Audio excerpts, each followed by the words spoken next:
What you're on the verge of learning could completely upend your understanding of 3I Atlas and the true events unfolding in our solar system at this moment. As the public argues over whether it's merely a comet or an entirely different entity, confidential files and secret sightings paint a starkly contrasting picture. One that authorities are desperate to keep under wraps. Just days back, a massive solar flare struck 3I Atlas head-on. What followed next completely ignores every principle of physics we're familiar with. Rather than getting obliterated or pushed aside, this thing soaked up the power equivalent to 1 trillion nuclear blasts and transformed it into organized transmissions aimed straight at our planet. That sudden 40-fold surge in luminosity? It wasn't accidental. It was intentional, calculated, and beyond the capabilities of any ordinary celestial body. But that's merely the starting point. Fresh computations drawn from path information collected by 227 global observatories show that 3I Atlas masses at minimum 33 billion tons, rendering it more compact than the stuff inside a neutron star. And yet, it's somehow concealing its pull on gravity. The numbers don't deceive, yet they're revealing insights that overturn our core beliefs about substance, power, and the boundaries of engineering.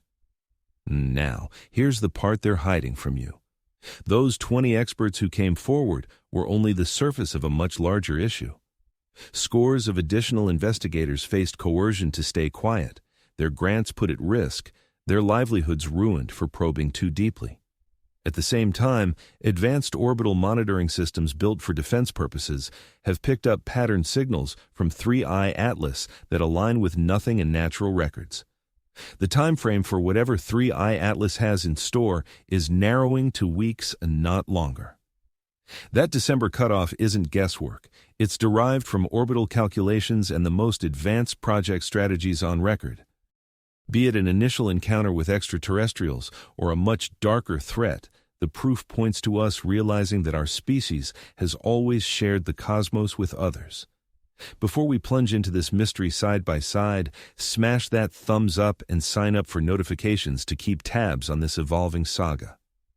Also, drop in the comments where you're tuning in from, the current time in your spot, and the strangest incident you've ever encountered. Chapter 1. The Shocking Reveal from the 20 Experts. On September 19, 2025, an extraordinary event unfolded that rocked the settled views of the astronomy world. An online study emerged, signed by 20 specialists from organizations spanning 3 continents, and its findings were so groundbreaking that within hours, jobs hung in the balance, budgets faced scrutiny, and the whole academic network rushed to suppress what they viewed as a reckless violation of norms. The document's heading sounded innocently routine: a statistical review of path irregularities in the interstellar body 3I Atlas, yet concealed amid its intricate equations and measured scholarly phrasing lay a verdict that would haunt stargazers for sleepless weeks ahead. These 20 scholars had gambled their careers on one chilling claim. 3I Atlas wasn't acting like any typical space rock ought to. Dr. Elena Vasquez, an authority on planetary motion at the European Southern Observatory, served as the primary writer. Her background was flawless, her approach unimpeachable, and her finding utterly ruinous to standard theories. In confidential messages that eventually came to light via scholarly info requests, she confided to a peer, "This path information has me tossing and turning. We're witnessing navigation accuracy that'd embarrass our top rocket designers. It's not haphazard, it's not organic, and it's time we face some seriously disturbing discussions about the implications." The study's core thesis rested on statistical scrutiny so thorough that even doubters could barely spot weaknesses. When 3I Atlas was first spotted hurtling across the cosmos at close to 200,000 km, its route appeared ordinary, aside from its clear origin beyond our stars. Just one more stellar drifter flung from a far-off system and drifting aimlessly for eons. But as additional sites followed its course, an inexplicable trend surfaced. The entity wasn't just cruising past our solar neighborhood, it was zeroing in on 3 key worlds, Venus, Mars, and Jupiter, with precision the team labeled unattainable. The odds of such alignments happening purely by coincidence? Under 5,000 to 1. Dr. James Chen, a rocketry whiz at MIT who supplied vital math to the breakdown, found it tough to draw comparisons from our world for their sightings. Picture yourself in New York, chucking a dart that nails a target in London, he told associates in off-the-record talks that got exposed later. Then, picture that identical dart managing to bounce off in a way that with flawless accuracy, it struck the bullseyes in both Paris and Rome. That's basically the scenario unfolding with 3I Atlas. Only here, the spans stretch across hundreds of millions of kilometers. The rigorous math is what rendered the study so impactful. These weren't fuzzy guesses or personal opinions. The path information was solid, checkable, and open to any group equipped with the processing power to examine it. The 20 experts had merely crunched the numbers that others hesitated to tackle. Every planetary flyby aligned with impeccable timing. 3I Atlas would skim past Venus at just 0. 2 astronomical units on October 15th. Mars got an even nearer look on October 3rd, coming within a 0. 19 astronomical units. Then Jupiter, the colossal force in our solar system, faced scrutiny from 0. 36 astronomical units on March 16th the next year. Yet the accuracy alone didn't unsettle the experts. It was the sheer effectiveness. Had engineers crafted 3I Atlas to probe the solar system's key planets, they couldn't have devised a sleeker route. Its path enabled optimal data collection from each world with hardly any need for adjustments, conserving energy effortlessly. Dar Maria Santos, an expert in trajectory design at the Jet Propulsion Laboratory, not formally involved in the research, but who double-checked the figures on her own, ended up grappling with ideas that upended her long-held beliefs. We devote years to mapping out paths for our probes to hit far less ambitious goals, she admitted quietly to close associates. This pattern points to mission orchestration on a scale that implies either astonishing chance or deliberate engineering. The study laid out every detail of the path breakdown with exhaustive care. Pages brimmed with orbital dynamics formulas, each one layering evidence to drive home the unavoidable truth. 3I Atlas traced a route that boosted knowledge gains while slashing the odds of being spotted. It screamed purposeful strategy. Yet what truly alarmed was its incoming angle. Most interstellar wanderers plunge into the solar system from haphazard angles, but 3I Atlas hailed from the Sagittarius region, aimed straight at the Milky Way's core, where the dense star field would cloak it from prompt discovery, as though it had been intentionally masked right up to the final seconds. The discovery window was suspect too. 3I Atlas surfaced only upon hitting Jupiter's orbit, handing humans just a handful of months to track and dissect it before it slipped behind the sun. Extended scrutiny might have uncovered layers its creators wanted buried. Dr. Robert Kim, a whiz at computational simulations from Stanford who had executed countless models to confirm the path math, started doubting core tenets of his professional life. Natural bodies don't refine their routes, he noted in off-the-record exchanges. They obey physical principles, sure, but they lack tactical intent. This setup feels like somebody charted it with clear aims in view. The scholarly backlash hit fast and fierce. In under a day after release, top stargazers from NASA, the European Space Agency, and leading global universities fired off declarations challenging the methods, the findings, and the author's very expertise. Dr. Margaret Thompson, NASA's top authority on solar system minor objects, called an urgent media briefing to brush off the effort as wild conjecture that overreaches the evidence wildly. She stressed that 3I Atlas bore unmistakable traits of a standard comet, including visible gas emissions and an emerging envelope. But the official pushback exposed a deeper issue. Instead of wrestling with the paper's precise equations, detractors zeroed in on undermining the boldness of the insights, leaving the path evidence itself untouched, as though validating its precision might validate inquiries the powers that be wished to sidestep. Dr. Elena Vasquez wound up in the eye of a career hurricane. Her boss at the European Southern Observatory hauled her in for a talk laced with worries over her investigative path. Longtime partners ghosted on joint sessions. Event planners quietly pulled her from lineups. Co-authors faced parallel squeezes.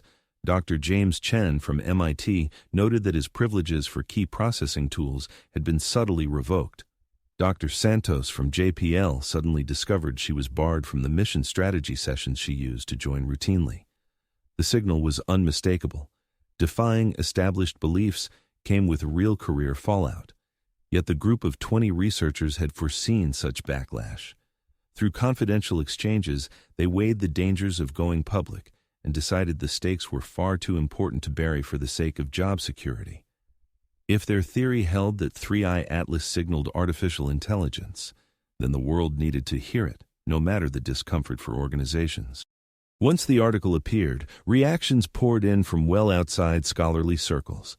In mere hours, downloads surpassed 50,000. Reporters in the science world grappled with the intricate specifics while hunting for straightforward ways to convey the broader ramifications. Online networks buzzed with surging debates on extraterrestrial arrivals and official hush-ups. Hobbyist stargazers globally launched their own path-tracking efforts, drawing on open-access orbit information to check the study's math. Astonishingly, several separate reviews validated the numerical findings, even from people unlinked to the initial team. This widespread involvement posed a challenge for officials trying to steer the storyline. In contrast to earlier disputed sky sightings that demanded elite gear or privileged info to assess, the 3 Atlas path records were out in the open. Anybody equipped with solid math skills could verify the item's route showed clear statistical oddity. Web groups focused on monitoring 3i Atlas saw their ranks swell rapidly. Discussion boards that once drew just a couple hundred keen skywatchers now buzzed with thousands of voices, among them expert researchers opting for anonymity to shield their workplace standings.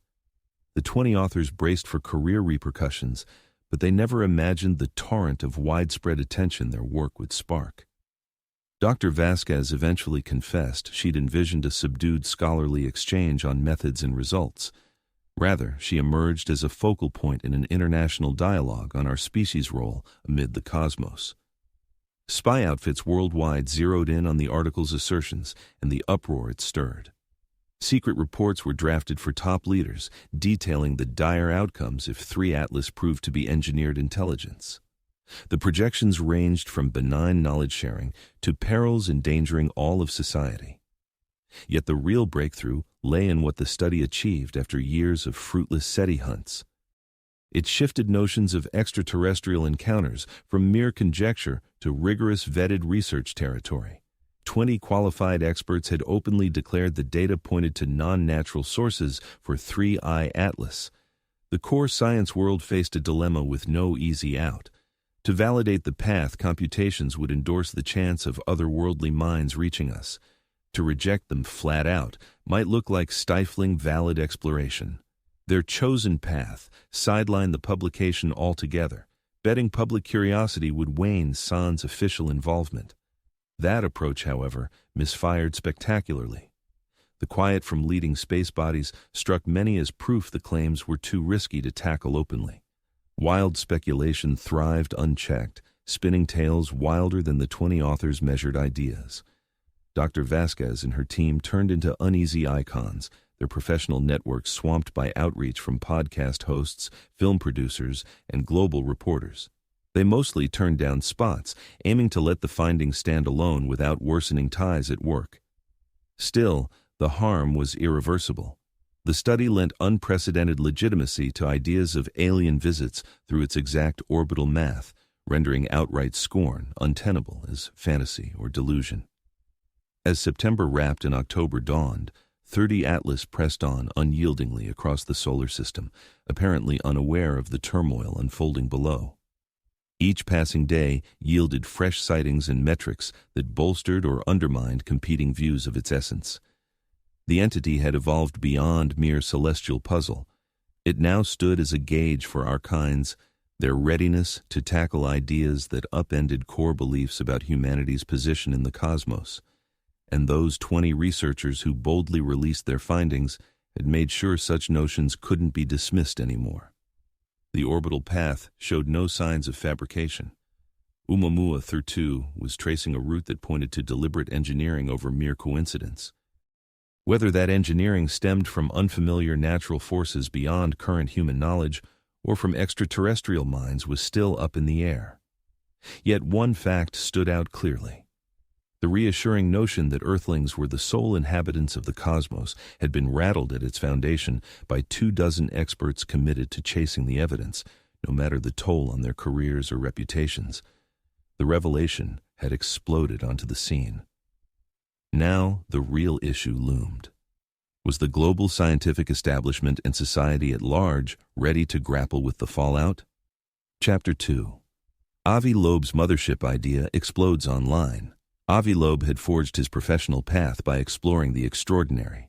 Holding the Frank B. Baird Jr. Professorship in Science at Harvard University and serving as the astronomy department's longest tenured leader ever, he had secured the license to ponder concepts that could derail less resilient academics. Even so, by his own bold measure, the piece he posted on his Medium site on August 5, 2025, marked a true paradigm shift. It opened with Loeb's signature mix of exacting equations and plain-spoken explanations, laying out the key traits of Thirtu Oumuamua in ways that experts and everyday readers alike could follow. He covered its dimensions, velocity, and course with a sharp accuracy that established him as a leading figure in astrophysics worldwide. Then arrived the section that millions would capture, circulate, and dissect globally. From an engineering standpoint, Loeb asserted with the steady confidence honed over years in theoretical physics, the probable setup features a central vessel dispatching numerous smaller craft. These would execute a retrograde slingshot to decelerate near the sun's closest point, then veer toward Earth, leveraging solar gravity as a boost. A mothership. That term by itself ignited a media frenzy that burned for weeks. Yet Loeb didn't just float the idea and step back into scholarly seclusion. He delved deeper, mapping out the mechanics of such a launch in meticulous terms, backed by computations demonstrating how tiny scouts could arrive at Earth mere months after detaching from the primary craft. His projections pinned the schedule as exact and alarming. The release would happen as Thirtu Oumuamua hit its solar perihelion, the instant it slipped from Earth telescopes' sight, eclipsed by the sun's dazzling glare. Loeb's ironclad math fixed the probe's entry corridor from November 21 to December 5, 2025. The stakes were mind-bending, almost unfathomable. Should Loeb prove right, people weren't merely witnessing an interstellar traveler breezing past the solar system, they were seeing the rollout of what might rank as history's grandest exploratory venture, or a harbinger of something darker. The Harvard scholar steered clear of guessing motives, but online forums showed no such caution. Just 6 hours after going live, the blog entry racked up more than 800,000 views. By day's close, it surpassed 2 million. Media from every corner raced to reach him for statements, but the scientist appeared to have gone dark. His Harvard inbox fired back an auto-reply saying he was out of reach, while his lab team professed total unawareness of his location. The moment couldn't have hit harder for NASA and fellow space outfits, already battling to shape the story on Thirtu Oumuamua. Right when they'd pegged it as an odd but earthly comet, a top-tier astrophysicist had openly floated it as an extraterrestrial command ship gearing up to unleash what sounded like an armada. Dr. Sarah Mitchell, NASA's astrobiology head, and a close associate of Loeb's for years, faced the nightmare of addressing wild claims from a figure she'd long viewed as ally and guide.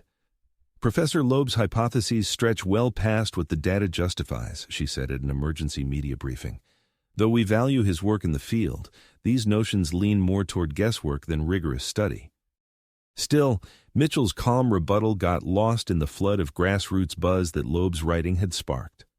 Social networks buckled under record surges as users swapped speculations, anxieties, and contingency plans for what throngs dubbed the era's pivotal turning point. The hashtag for the alien mothership quickly surged to worldwide popularity just hours after it started, racking up more than 10 million mentions during the initial week. Shops selling survival kits experienced enormous surges in business as individuals stocked up for vague threats they struggled to describe but instinctively wanted to prepare against. Items like emergency rations, water filters, and radio gear vanished from stores at a frantic pace. In various large urban areas, impromptu rallies erupted, with crowds urging officials to reveal details about the object, holding placards that declared, "Tell us the truth about 3 Atlas, and we have a right to know what's coming." Experts in science ended up profoundly split over Loeb's involvement. Certain peers respected his openness to non-traditional ideas, whereas others feared his guesses were undermining the reputation of legitimate space studies. Dr. Jennifer Walsh, a star expert from the University of Chicago, voiced the irritation shared by plenty when she shared with a reporter, "I has always tested limits, and that's enriched the discipline, but this seems off. It seems like he's ditched all scientific restraint completely." Still, Lowe's breakdown didn't stem from reckless guesses or hopeful delusions. His notion of an inverted Oberth maneuver drew from proven rules of orbit dynamics, a method that earthly technicians had applied for years to adjust satellite paths. The principle relied on a massive object's pull to alter a craft's velocity and course, though flipped around to decelerate instead of speed up. Dr. James Harrison, an engine whiz at the Jet Propulsion Laboratory with experience on several Mars projects, somewhat begrudgingly validated the solid reasoning behind Loeb's outline. In an academic article released merely weeks following Loeb's online entry, Harrison proved that the inverted Oberth idea wasn't merely feasible, but ideal for the type of operation Loeb outlined. If you're crafting a star voyage to release scouts in an unfamiliar star system, Harrison noted in precise scholarly terms that still backed Loeb's key argument. This method would boost productivity while reducing the chance of being spotted. It embodies sophisticated design that any strategist would appreciate. Harrison's scholarly backing rendered it tough for officials to brush off the mothership idea as mere imagination. A NASA pro was putting out work in a prestigious publication affirming that an extraterrestrial launch plan wasn't only workable, but sensible. This validation sparked new rounds of conjecture across expert circles and mainstream outlets. Hobbyists tuning into radio waves globally abruptly became key players in probing 3 Atlas. Radio buffs, a bunch of whom had idly tracked the anomaly from the start, started picking up odd transmissions that aligned with Loeb's rollout schedule. These bursts were faint and sporadic, simple to chalk up to gear glitches or Earth-based noise, yet their occurrence felt too perfectly timed to overlook entirely. Marcus Chen, a former tech tinkerer and dedicated radio hobbyist based in New Mexico, ranked among the earliest to spot deliberate rhythms in the waves he captured. "I've tuned into the cosmos for 4 decades, he clarified in a video on YouTube that soon hit over 3 million watches. "I recognize cosmic static. I recognize pulsar beats. But this stands apart. It feels structured, as if it's relaying data." When outside sound pros examined Chen's clips, they uncovered clear numerical designs that others saw as deliberate outreach efforts. The pulses followed chains rooted in primes and Fibonacci sequences, configurations improbable in nature, yet matching exactly how our own researchers might signal smarts to off-world visitors. The radio hobbyist network split fiercely on what these findings meant. A few scanners caught comparable blips on their setups, but many claimed 0 anomalies. Web boards focused on wave-based skywatching turned into clash zones for enthusiasts versus doubters, with debates escalating over evidence analysis and techniques. Official bodies grappled with an unprecedented challenge in handling info flow. Validating the hobbyist alerts would bolster notions that 3 Atlas was signaling actively. Rejecting them flat out could come across as hiding valid findings. Their picked tactic appeared to be deliberate quiet, an approach that merely stoked additional plots and whispers. At the same time, Lowe's mothership outline was drawing surprising backing from inside the aerospace. Independent experts in the engineering field conducted computer simulations that validated the effectiveness of his suggested rollout plan for an interstellar scouting operation. The math proved graceful. The principles of physics held firm, and the strategic benefits were irrefutable.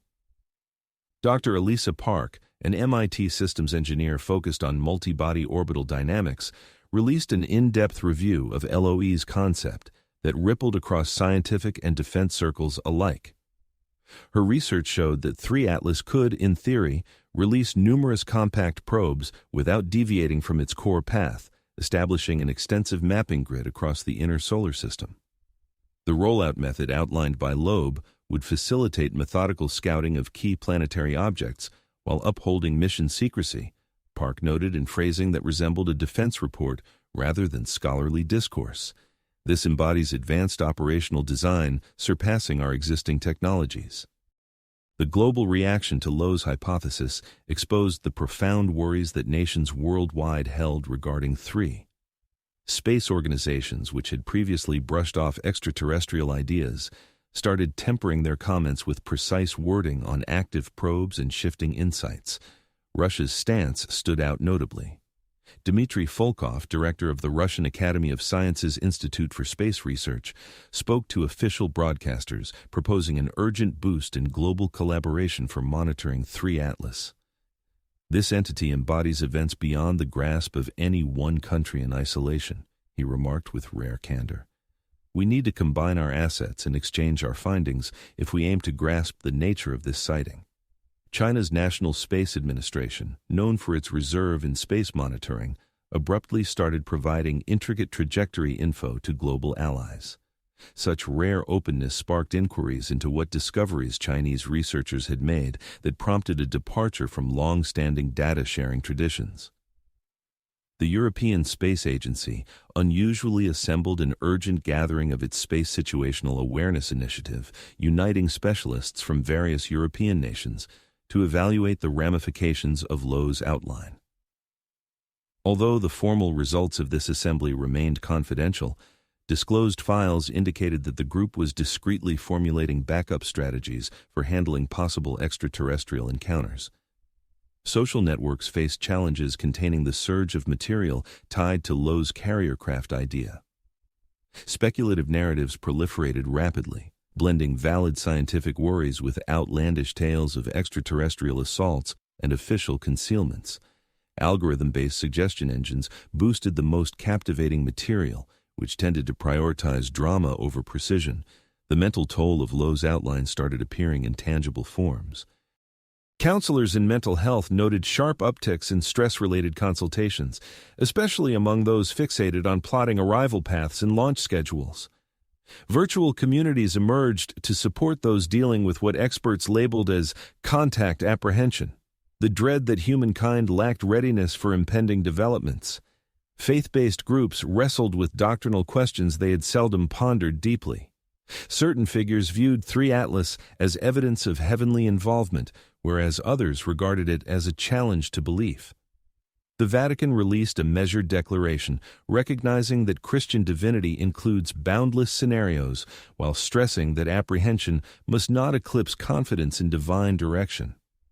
Yet the most unsettling aspect may have been Lowe's breakdown of the covert rollout benefit. Per his computations, any units dispatched by 3 Atlas nearing the Sun would stay nearly invisible until they opted for exposure. The blend of solar disruptions and the unit's assumed diminutive dimensions would render detection infeasible using today's ground-based tools. The launch period offers ideal concealment for actions. Lowe elaborated in a subsequent entry that garnered even greater notice than his initial proposition. Released items would blend into solar emissions concealed amid the radio wave disorder near our Sun. Once identifiable, they would already occupy their designated spots. The repercussions of such hidden functionality ran deep. Should Lowe prove right, people on Earth could stay oblivious to any unit releases until the entities decided to engage or disclose themselves. The chance of unobserved extraterrestrial monitoring near our planet marked a pivotal change in perceptions of intelligence organizations globally grappled with situations their protocols had never anticipated. The prospect of alien artifacts soon arriving on our planet shifted from speculative fiction to a tangible element of strategic protocols. Surveillance arrays originally built for detecting space rocks and junk now carried critical implications for defense priorities. Yet Lowe stayed notably out of sight amid the controversy his hypothesis had sparked. Associates mentioned he'd scrapped every scheduled talk and summit participation. His workspace at Harvard sat vacant, with faculty insisting they had no clue about his whereabouts or schedule. The vanishing act of such a key player only fueled the rumors tied to his bold entry into the 3I Atlas debate. Lowe's idea of a command vessel had utterly reshaped the discourse on our enigmatic interstellar guest. A phenomenon that started as intrigue over a peculiar comet had morphed into worldwide anxiety over possible extraterrestrial encounter. As the theorized arrival timeline drew nearer, the risks escalated with each passing day. Chapter 3. Anomaly Alert: The Expanding Enigma. Dr. Michael Zhang was performing standard photometric scans at the European Southern Observatory when he spotted an observation that would upend astronomers' grasp of 3I Atlas. It was September 27, 2025, shortly after 2 a.m. local time, and his sensors picked up signals that prompted him to doubt his instrument settings. 3I Atlas was enlarging. This went beyond the usual swelling astronomers anticipate for comets nearing the sun, where they form extended tails and broader envelopes from vaporizing frost. Zhang's readings indicated the core itself seemed to be swelling physically, sprouting novel formations absent from earlier scans. Zhang dedicated the following 4 hours to scrutinizing his results, certain he'd overlooked a basic flaw in his evaluation. He scrutinized his setup routines, inspected gear for glitches, and revisited several months of stored data to confirm nothing blatant had escaped him. Still, each verification upheld the same implausible outcome. 3I Atlas was undergoing active alterations to its form. The initial response for any researcher facing odd results is to suspect personal oversight, as Zhang recounted in the urgent media session the ESO quickly convened. I double-checked all aspects, then tripled it. I consulted team members to audit my approach, yet the proof stood firm. This entity is evolving in manners that defy our core notions of celestial mechanics. Zhang's breakthrough sparked an instant worldwide rally of observatories. All premier facilities equipped to follow 3I Atlas jumped into urgent operation, forming a groundbreaking collaborative watch system. The influx of information over the ensuing 72 hours sketched a scenario beyond any academic guide's foresight. Detailed images from the Hubble Space Telescope uncovered what looked like deliberate patterns surfacing on the object's exterior. These differed sharply from the haphazard turbulent releases or fragment losses common in cometary activity. Instead, they exhibited order, balance, and expansion in synchronized designs, hinting at intentional assembly over organic development. Dr. Jennifer Walsh, an expert in imaging at the Space Telescope Science Institute, who had previously dismissed extraterrestrial notions, confronted evidence that overturned her prior assumptions about cosmic entities. Following 18 uninterrupted hours poring over the Hubble feeds, she agreed to publicly affirm conclusions that would rattle the field of astronomy. "We're witnessing the rise of formations with evident geometric order," she declared, in a quickly set-up online broadcast that drew more than 5 million onlookers. Such patterns reveal balance, unity, and progression inconsistent with familiar organic mechanisms. The features seem to protrude from designated spots on 3I Atlas's exterior, extending in layouts resembling detectors or perception devices. Spectral scans indicated compositions unlike the primary mass, featuring spectral signatures aligned with intricate metal alloys instead of the anticipated frozen and stony blend of a comet. The observations grew more alarming due to the pace of transformation. Sequential imaging captured the features lengthening and flexing live, with shifts happening at rates too swift for explanations like heat-induced swelling or gravitational forces. No natural forces or any other mechanisms that experts could pinpoint seemed to account for it. Hobbyist stargazers equipped with advanced gear started sharing their sightings of the expanding formations, offering separate proof that the event wasn't confined to select pro-observatories. Carlos Mendes, running a backyard setup in Chile that matched plenty of official labs, recorded video clips that racked up more than 15 million views in their debut week on the web. "For 2 decades, I've been photographing distant cosmic targets," Mendes noted in his widely viewed YouTube narration tied to the sped-up video. "I'm well versed in gear constraints, air turbulence effects, and capture glitches. This isn't any of that. We're observing an entity that's dynamically reshaping itself live, on a magnitude and pace that laughs in the face of ordinary causes. His recording displayed 3I Atlas across a 12-hour watch, with unmistakable signs of fresh formations not just expanding, but seemingly shifting and realigning. The ramifications hit like a thunderbolt. Should these sightings hold up, experts were beholding engineered activity, not random cosmic quirks. The world of science plunged into turmoil as scholars grappled with data that upended generations of core knowledge. Urgent sessions kicked off at NASA Central, the European Space Agency, and top universities globally.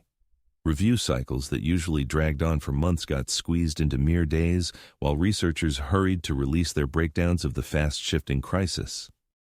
Yet the most alarming updates came from radio dishes tracking 3 Atlas for energy waves. What were once faint and sporadic pulses turned robust and steady, with flares syncing precisely to the rise of every additional physical feature. Dr. Frank Wilson, head of the National Radio Astronomy Observatory, faced the bizarre duty of conceding data that undermined his decades-long faith in standard theories. We're picking up organized energy waves that match up spot-on with eyewitness accounts of material shifts in the entity, he confessed, in a leaked congressional session broadcast to various media. The odds of this link being mere chance dip into near-zero territory. Those waves didn't resemble scattered static or typical space events. Digital scans uncovered number-based designs, prime progressions, and hints of shape-based illustrations woven into the broadcast framework. Above all, the waves seemed aimed straight at our planet, not scattered aimlessly across the void. Spy outfits worldwide grappled with a scenario beyond any prior drills. The notion of watching extraterrestrial engineering unfold in the moment leaped from wild guesswork to hard fact over just 7 days. Internal memos from the Department of Defense exposed how defense planners had discreetly triggered old Cold War measures for handling game-changing tech dangers. Infogrids went into heightened surveillance mode. Buried bunkers, idle since the 1980s atomic standoffs, sprang back to full alert. The general public's reaction exploded fast and fierce. Online networks buckled repeatedly from the flood of folks posting pics, clips, and wilder speculations on the swelling constructs. Broadcast outlets ditched their usual lineups for non-stop reports on what pundits dubbed humanity's biggest saga ever. Global stock exchanges swung wildly as traders wrestled with the fallout from verified off-world tech. Tech firms enjoyed huge jumps in stock values on bets of potential tech-sharing windfalls, while old-school sectors reeled from doubts about staying viable in a post-contact era. Faith figures dealt with queries their studies never equipped them for. The Vatican released a measured note, recognizing cosmic enigmas beyond our grasp, yet stressing that godly compassion covers every created thing, no matter the source. Other faith groups wrestled to align their teachings with proof of life beyond Earth. But the key twist was how the expanding features on 3I Atlas looked to stick to a set rollout timeline. Breakdowns of the rollout patterns. The pattern indicated that the entity was methodically assembling various kinds of structures, each seemingly dedicated to a particular role within a broader scheme. Dr. Lisa Chen, a systems engineer from MIT who started examining the arrangement of these deployments, released an initial assessment that reverberated across scientific and defense circles alike. Her findings pointed to 3 Atlas erecting what looked like an extensive detection network, progressively enabling surveillance of various solar system zones. This arrangement is far too structured and intentional to arise by chance, Chen noted in a quickly assembled yet thoroughly substantiated document. We're seeing the deliberate assembly of equipment that resembles research tools. The entity is scrutinizing us with equal fervor to our examination of it, the consequences stretched into uncharted depths. Should Chen's conclusions hold true, 3 Atlas transcended the role of a transient extraterrestrial traveler navigating the solar system. It functioned as a deliberate exploratory operation, methodically collecting information on Earth and its residents. Mankind wasn't merely encountering initial interaction. They served as the central focus of scrutiny by a far-off intellect that had crossed vast cosmic distances to observe them. Authorities grappled with the daunting task of controlling public disclosures amid a scenario unfolding at a pace that outstripped conventional diplomatic measures. Media sessions turned into sessions of vague affirmations and strategic evasions, recognizing peculiar sightings without endorsing the extraterrestrial presence that grew ever more evident to observers tracking the unfolding events. NASA head Janet Peterson delivered what emerged as one of the most dissected addresses in the agency's annals during a nationwide primetime TV appearance. "We are encountering occurrences that test the limits of our grasp on orbital dynamics and substance properties," she declared, selecting terms with the care of an envoy in talks. "Our dedication holds firm, adherence to empirical standards and openness with the public as we strive to comprehend these sites." Yet, away from the polished announcements, entirely distinct discussions unfolded in secure sessions for top officials, where depictions in those private gatherings revealed humankind confronting an entity that surpassed every preconceived scenario of initial encounter in policy circles. 37. Atlas deviated sharply from the inert remote extraterrestrial mind that SETI experts had envisioned over generations. It proved dynamic, responsive, and evidently pursuing its own probe into human society, as Earthbound watchers observed powerless from distances of hundreds of millions of kilometers. The formations sprouting from the entity's exterior kept advancing and proliferating daily. No matter what Through-2 Atlas ultimately signified, it rendered its engineered essence harder to refute or attribute to standard scientific models. Hobby radio enthusiasts noted fresh signal varieties as each build activated, broadcasting rhythms implying the entity was rigorously trialing assorted messaging methods and bandwidths. Certain enthusiasts reported picking up what seemed like probing sequences, as though the advanced alien tech was systematically probing Earth's radio emissions. The intensifying enigma had elevated Through-2 Atlas from a quirky celestial body to irrefutable signs of off-world intellect. The initial cautious doubt from scientists toward accounts of irregular actions yielded to the acknowledgement that humankind was beholding an event without precedent in documented annals, and the builds persisted in expanding. Every fresh addition contributed to a more intricate setup of enigmatic tech functioning live as humanity observed and pondered the ensuing developments. Chapter 4. Solar Flare Impact, Inaugural Encounter or Stellar Mishap. The dates of September 24th and 25th, 2025, etched themselves into memory as the instance when 30th Atlas shifted from enigmatic oddity to irrefutable validation that humanity confronted forces defying their comprehension of cosmic occurrences. The incident sparking this shift stood unmatched in space science chronicles.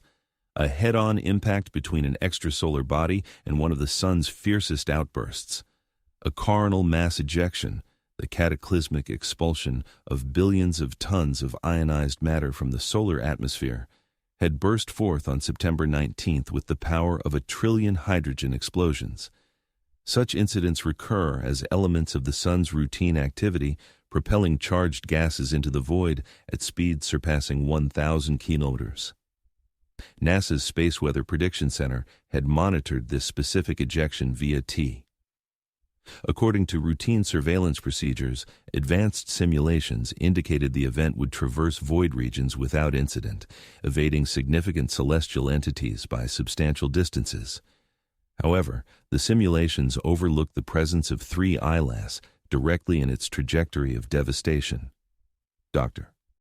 Sandra Martinez, a heliophysicist at the National Solar Observatory focused on solar wind dynamics, was tracking the CME's trajectory when her sensors picked up an anomaly that contradicted every tenet of space physics she'd explored in her professional life. The impact took place at exactly 14 hours and 37 minutes, Coordinated Universal Time, on September 24th, as the forefront of the coronal mass ejection collided with 3I Atlas, unleashing power comparable to innumerable atomic blasts. Typically, a CME striking a minor body would either obliterate it outright or merely envelop it with slight disturbance, Martinez noted in the urgent scientific assembly called amid the influx of observations. Instead, what unfolded deviated from both anticipated scenarios. The event we recorded upends our core knowledge of material and energy dynamics in the cosmos. Rather than disintegrating or getting deflected by the immense pressures, 3 Atlas seemed to deliberately orchestrate the encounter, directing the torrent of ionized particles via the enigmatic formations it had developed in recent weeks.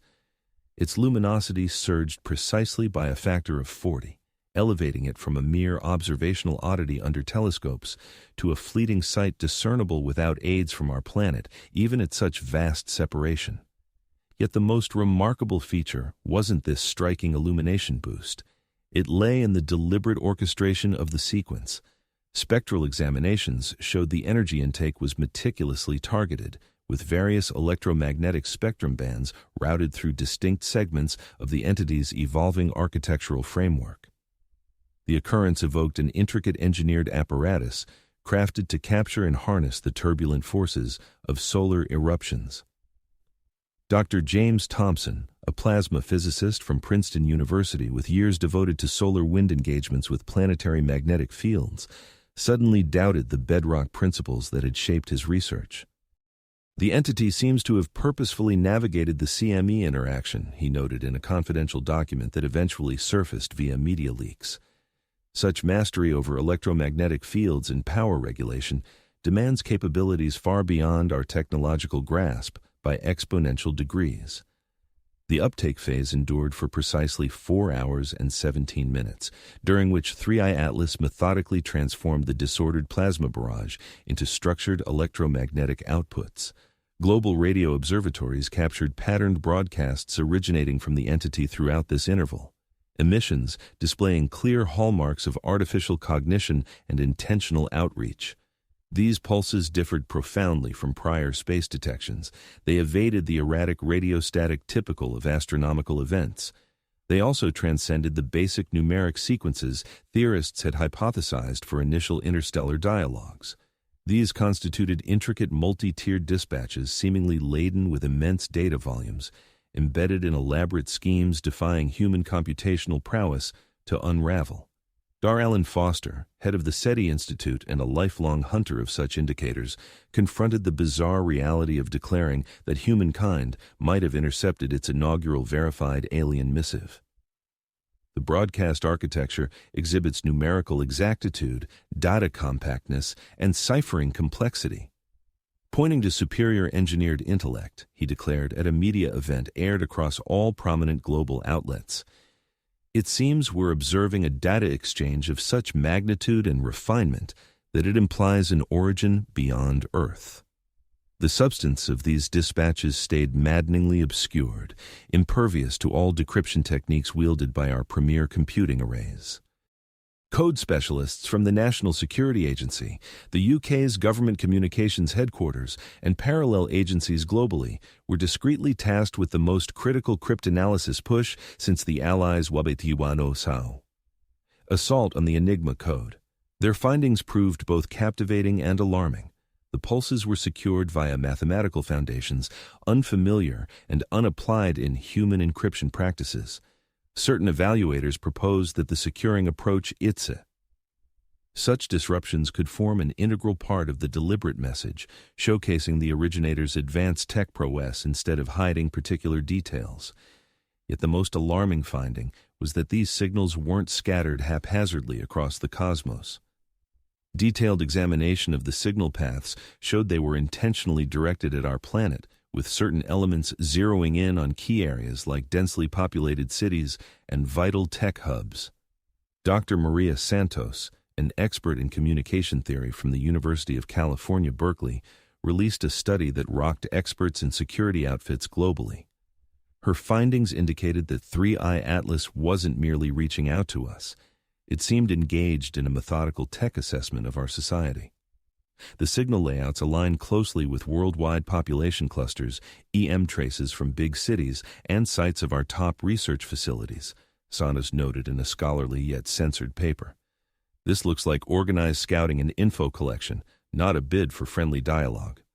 The consequences were deep and chilling. Should Santos's conclusions hold, we weren't merely spotting extraterrestrial tech in our cosmic neighborhood. We were under deliberate scrutiny and evaluation by an entity that had crossed immense galactic voids to find us. Worldwide officials pivoted sharply from academic interest to pressing defense issues. Bases went to full readiness. Key networks got fortified against possible EM disruptions. Contingency plans, once just hypotheticals in secret files, were discreetly put into motion. The public's reaction was just as intense and out in the open. The CME impact and following signals were caught by hobbyist stargazers and ham radio fans everywhere, leaving officials unable to stem the spread of news or shape how folks viewed it all. Social networks buckled under massive surges as users posted live feeds, expert breakdowns, and growing fears over extraterrestrial motives. The CME collision tag racked up more than 50 million entries in the initial 2 days. Streaming sites kept failing from the flood of personal sightings and opinions. Forums focused on 3i Atlas ballooned from thousands to millions of users right after the event. All fresh info got picked apart, scrutinized, and argued over by amateur experts who sometimes outpaced formal labs in insight. Marcus Rodriguez, the Arizona stargazer whose first sightings drew big notice, unwittingly led a worldwide data-sharing effort involving pros, service members, and everyday people, all driven to grasp the unfolding mystery. "No longer are we mere bystanders," Rodriguez said in a streamed talk that drew over 8 million watchers. "We're key players in humanity's biggest probe ever, and we can't depend solely on government lines for the full story on these developments." The open sourcing of 3i Atlas studies posed huge hurdles for officials used to directing info in crises. Each breakthrough got recorded and circulated by various unofficial channels before any formal word came out. Agencies ended up reacting to citizen fines instead of spearheading the inquiry. Faith groups across the globe wrestled with the spiritual fallout of proven off-world smarts probing our world. The CME uptake had supplied irrefutable proof of 3i Atlas's superior tech, compelling doubters to admit they faced the unknown. Pope Francis released a measured address, urging thoughtful pause and stressing that God's work spans endless wonders past our grasp. Other faith heads dealt with faith tenets unexamined in scholarly circles before. The power-handling feats shown in the CME clash. This incident sparked alarming concerns regarding the object's possible uses in warfare. Should 3 Atlas be able to methodically capture and channel the power from a coronal mass ejection, what additional types of energy control could it achieve? Defense experts across the globe started simulating situations that involved tech for turning cosmic events into weapons or altering electromagnetic forces across entire planets. The consequences for homeland security were overwhelming, making conventional armed forces seem outdated against such cutting-edge prowess. Dr. Eliza Park, the MIT systems specialist who had been examining 3i Atlas's evolving structure, released an addendum paper zeroing in on the power-handling mechanisms exposed in the CME interaction. Her review indicated that the entity displayed abilities defying key principles of applied physics. The targeted power intake, instant tweaks to electromagnetic fields, and synchronized reactions point to tech nearing the boundaries of basic physics, Park noted in wording that felt more like a security briefing than scholarly work. Such features point to design concepts and power control methods that surpass our present knowledge by what could be hundreds of years. The Global Research Network grappled with upholding standard review methods amid fast-changing events that outstripped usual publication schedules. Urgent sharing guidelines were set up for vital information, yet the flood of fresh findings and their weight-tested joint systems built for far simpler studies. Agencies monitoring space worldwide discreetly shifted probes and distant sensors to optimize tracking of 3i Atlas's ongoing path.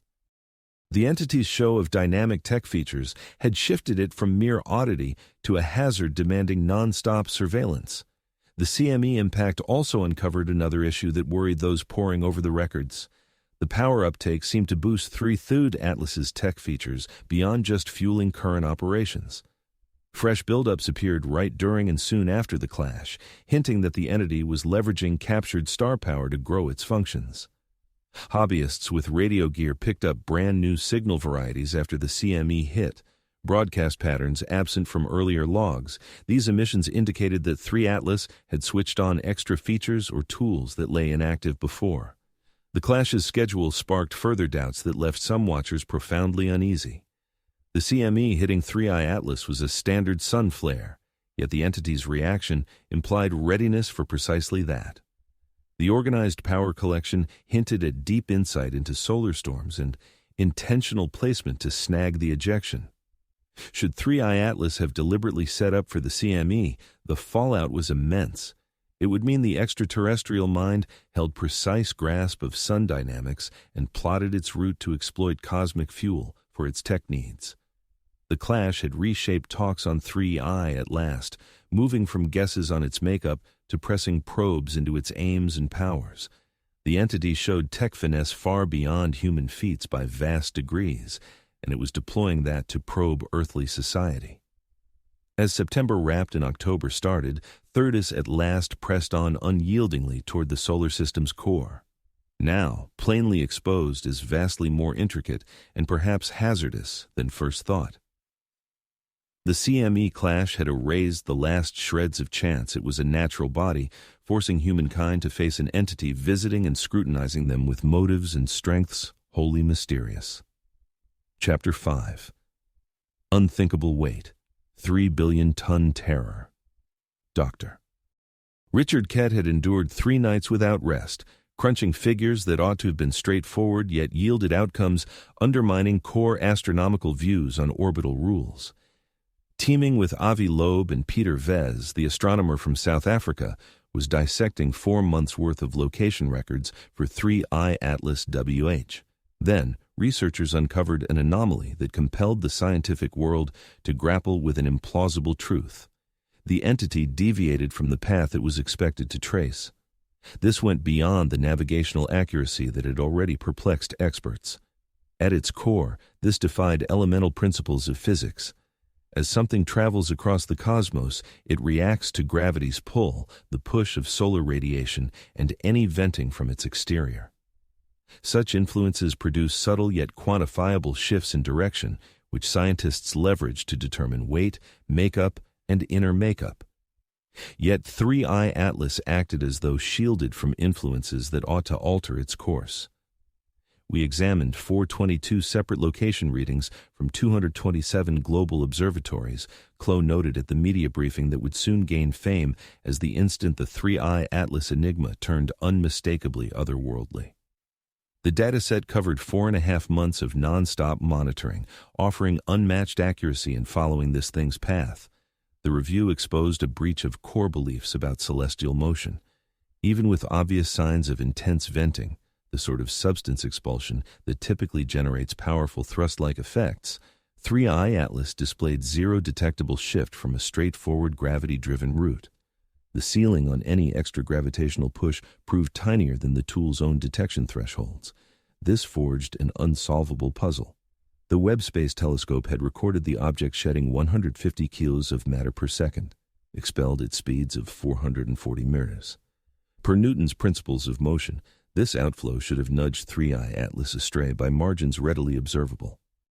Yet the entity pressed on undisturbed, as if oblivious to the event. Dr. Maria Gonzalez, a specialist in orbital dynamics at the European Space Agency who once dismissed extraterrestrial ideas, now faced equations that defied established science. If something sheds mass at the pace we've seen, and that material blasts out in uneven directions, simple momentum preservation demands path alterations, she remarked at an urgent session of the International Astronomical Union. The lack of those shifts points to either a deep flaw in our grasp of physics or the sight of tech that defies momentum rules. The ramifications stunned everyone. To ignore the forces that should have diverted it, 3I Atlas would require vastly more heft than any sensible projection from its dimensions and likely materials. The math was simple, yet the outcome bordered on the unbelievable. The lowest mass needed to justify the steady path hit 33 billion tons. For context, that's akin to squeezing a minor moon's bulk into a body no wider than 5. 12 kilometers. Such density neared levels seen in neutron stars, where stuff packs so tightly that a spoonful rivals a mountaintop in weight. But neutron star stuff couldn't hold together amid the chill and vacuum of space between planets. Dr. James Mitchell, an MIT physicist focused on ultra-dense materials, joined the effort to assess if any familiar substances could handle that compression. His rushed 72-hour study wrapped up declaring that nothing in nature sustains such squeezing away from a dying star's heart.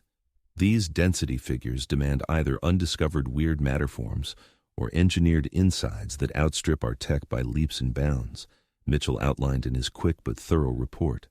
The weight-to-size ratio hints at a framework inside pushing matter's organization to its absolute edges. That 33 billion-ton estimate sparked a turmoil spilling over from astronomy alone. Should 3I Atlas truly carry that immense load, its pull on nearby solar system bodies ought to register by now. Probes' paths should show wobbles, nearby rocks' orbits should reveal tugs, but thorough scans of orbital logs found none. This opened a darker prospect. Maybe 3I Atlas concealed or tamed its own gravity field, wielding mastery over a bedrock cosmic force. The fallout for science and tech promised transformation, but for humanity's safety, it loomed as a nightmare. Dr. Sarah Kim, the Caltech star expert rising as a fierce proponent for treating 3I Atlas with gravity, released a thorough breakdown. Speculations about the potential impacts of gravity control tech on a highly evolved society filled the document. Although her article was expedited into print amid the pressing crisis, it depicted visions that left security experts sleepless. Tech for altering gravity would embody the pinnacle of structural prowess, as Kim described in wording that blended rigorous science with foreboding undertones. A mind able to dominate gravitational forces might restructure atoms, alter the paths of worlds, and tap power reserves far surpassing our present knowledge. The broad disclosure sparked swift reactions from global space outfits and armed forces. Should 3I Atlas indeed command advanced material fabrication, core ideas regarding tech boundaries and protective measures demanded urgent overhaul. NASA discreetly launched far-off surveillance routines that had lingered as mere hypotheticals mere weeks before. The OI's Orbital Safeguard Unit, set up initially to monitor risky space rocks, abruptly confronted an entity whose dangers outstripped any standard shielding approach. The European Space Agency called an urgent gathering for their Orbital Oversight Initiative, assembling specialists in gravity dynamics, substance expertise, and conceptual design. The secret results from that assembly stayed under wraps, yet pilfered files hinted that EU researchers were crafting backup strategies for handling interactions with tech outpacing humanity's reach by perhaps thousands of years. Armed planners across the globe started simulating situations that upended all prior views on conflict and protection. Something able to tweak its gravity profile might interfere with satellite paths, sabotage infogrids, or influence ocean pulls across entire planets. Age-old notions of restraint and safeguarding lost all relevance against such prowess. The general public's outcry following the exposure was swift and fervent. Online networks buckled under the flood of chats on gravity mastery and novel substance tech. Ideas from sci-fi, once dismissed as fantasy, now appeared plausibly tangible, fueling rampant guesses on their effects on our species. Backyard stargazers and everyday researchers kicked off their own checks, drawing on open orbital logs to validate the path breakdowns, yielding the 33 billion-ton estimate. Several separate computations backed the expert findings, forging agreement that bridged various groups. Dr. Lisa Park, the MIT dynamics specialist whose prior research had probed 3 Atlas's build patterns, released an updated report exploring the demands for holding exotic materials. Her review indicated that the core setup required to sustain such compactness would signify advancements past what we grasp today. Securing exotic matter demands mastery over electric magnetic fields, quantum tweaks, and builds spanning from tiny particles to vast structures. In her detailed engineering review, Park noted, merging these elements into a steady working setup points to design skills nearing the edges of feasible physics. The ramifications stretched past mere tech dominance. Should 3 Atlas embody designs brushing physics' outer bounds, its makers had neared total command of innovation. The divide from our skills to that progress wouldn't span eras, but core insights into existence. Faith groups around the world wrestled with spiritual ramifications their teachings never foresaw. Showcasing control over core powers sparked debates on the essence of origins. Certain faith heads saw it as signs of heavenly meddling, whereas others labored to align boundless tech might with ideas of sacred rule. The Vatican released a measured declaration, recognizing that godly making includes realms past mortal grasp, all while stressing that soul guidance surpasses any mechanical feat. Additional faith bodies discovered themselves forging fresh doctrinal systems to tackle the outcomes of meeting intellects wielding almost deity-level tech prowess. Spy networks confronted the task of gauging dangers from innovations topping every framework they'd built for sizing up rival strengths. Conventional data collection tactics grew obsolete. When confronting abilities that could involve gravitational control, engineering with exotic materials, and possibly other innovations unknown to humanity, caution is essential. The disclosure of its 33 billion-ton mass also sparked alarming inquiries into the energy demands of 3 Atlas. Sustaining that extraordinary compactness, managing gravitational profiles, and running the intricate tech system spotted would demand power origins way beyond human comprehension. Dr. Robert Chen, a Caltech expert in energy systems who had simulated the power needs for 3 Atlas's detected features, released computations that were equally captivating and alarming. His evaluation indicated the entity might be pulling energy straight from the quantum vacuum, accessing the core power that forms the basis of all substance and void. The power concentration needed to uphold those observed functions surpasses anything we can produce or even conceive of producing. In his expert report, Chen noted, "The entity seems to be utilizing energy reserves that we can scarcely outline in theory, let alone capture in practice." This idea of quantum vacuum energy introduced yet another dimension of implausibility to the 3 Atlas enigma. Should the entity manage to harvest power from bare emptiness, it would hold tech that could function endlessly without outside fuel. That kind of feature would render it virtually eternal in engineering terms. The mass examination uncovered another issue that unsettled the scientists reviewing the findings. Path projections indicated that 3 Atlas's remarkable density wasn't even across its form. Rather, the weight seemed clustered in particular zones, matching where fresh tech formations had emerged. This trend implied the entity was dynamically reallocating its unusual materials to enable various roles as required. Such proficiency pointed to instant mastery over material forms, verging on altering reality at its deepest core. Hobbyists tuning into radio waves for 3 Atlas noted fresh signal varieties after the mass data came out. The emissions seemed to ramp up in both rate and intricacy, as though the entity was reacting to people's grasp of its advanced tech. Those signals displayed traits that certain experts saw as trial sequences, methodical scans of assorted comms methods and bandwidths. The link in timing to the mass disclosure hinted that 3 Atlas recognized human assessment skills and was modifying its actions in response. This opened up the unsettling chance that the entity wasn't just examining human society, but was closely tracking scientific advances and insights. The effects on data protection and tactical strategy were immense. The 33 billion-ton horror had shifted 3 Atlas from an enigmatic arrival to irrefutable evidence that people faced intellect with tech prowess nearing all-powerfulness.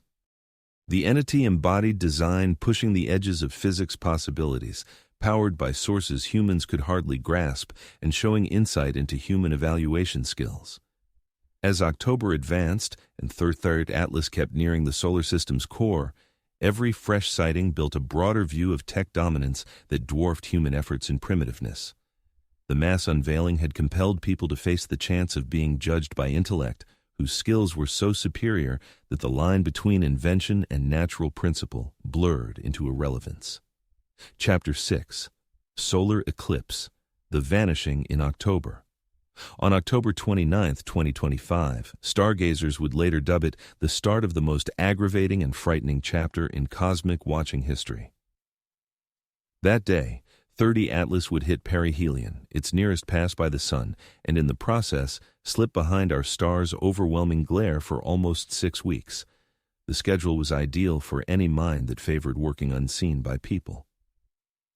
Dr. Jennifer Walsh from the Space Telescope Science Institute had feared this phase ever since initial path models verified 30 Thun Atlas's route across the solar system. "We stand on the brink of dropping sight of the most crucial item ever spotted in the cosmos," she stated in the last media session before the obscuration kicked in. "Over the coming month and a half, we'll be utterly sightless to any moves 3 Thun Atlas could be making out of view from the Sun." The stargazing field had faced solar alignments in the past. Worlds like from Earth's vantage point, certain celestial bodies regularly slip behind the Sun, briefly vanishing from sight before reappearing on the opposite side. Planets like Mars, Venus, and Mercury frequently go out of view for several weeks amid these routine astronomical events. Yet, 3I Atlas stood apart in a profound way. Months of prior monitoring had uncovered an entity that was evolving dynamically, sprouting fresh features and displaying engineering prowess, implying it was more than just an inert traveler through our solar neighborhood. The coincidence of this solar eclipse sparked troubling suspicions of deliberate strategy. Avi's concept of a mothership had pinpointed the perihelion transit as the prime window for secretive maneuvers. His computations indicated that any drones or auxiliary vessels dispatched then would evade detection from our planet, shrouded by the intense radio noise from the Sun's outer atmosphere. Dr. Sarah Kim from Caltech had labored non-stop to simulate the feats 3 Atlas could pull off while concealed. Her evaluations sketched out possibilities that left aerospace authorities and spy networks sleepless. "The Sun's shadow offers flawless concealment for missions," she noted in a secret document that eventually surfaced via leaks to probing reporters.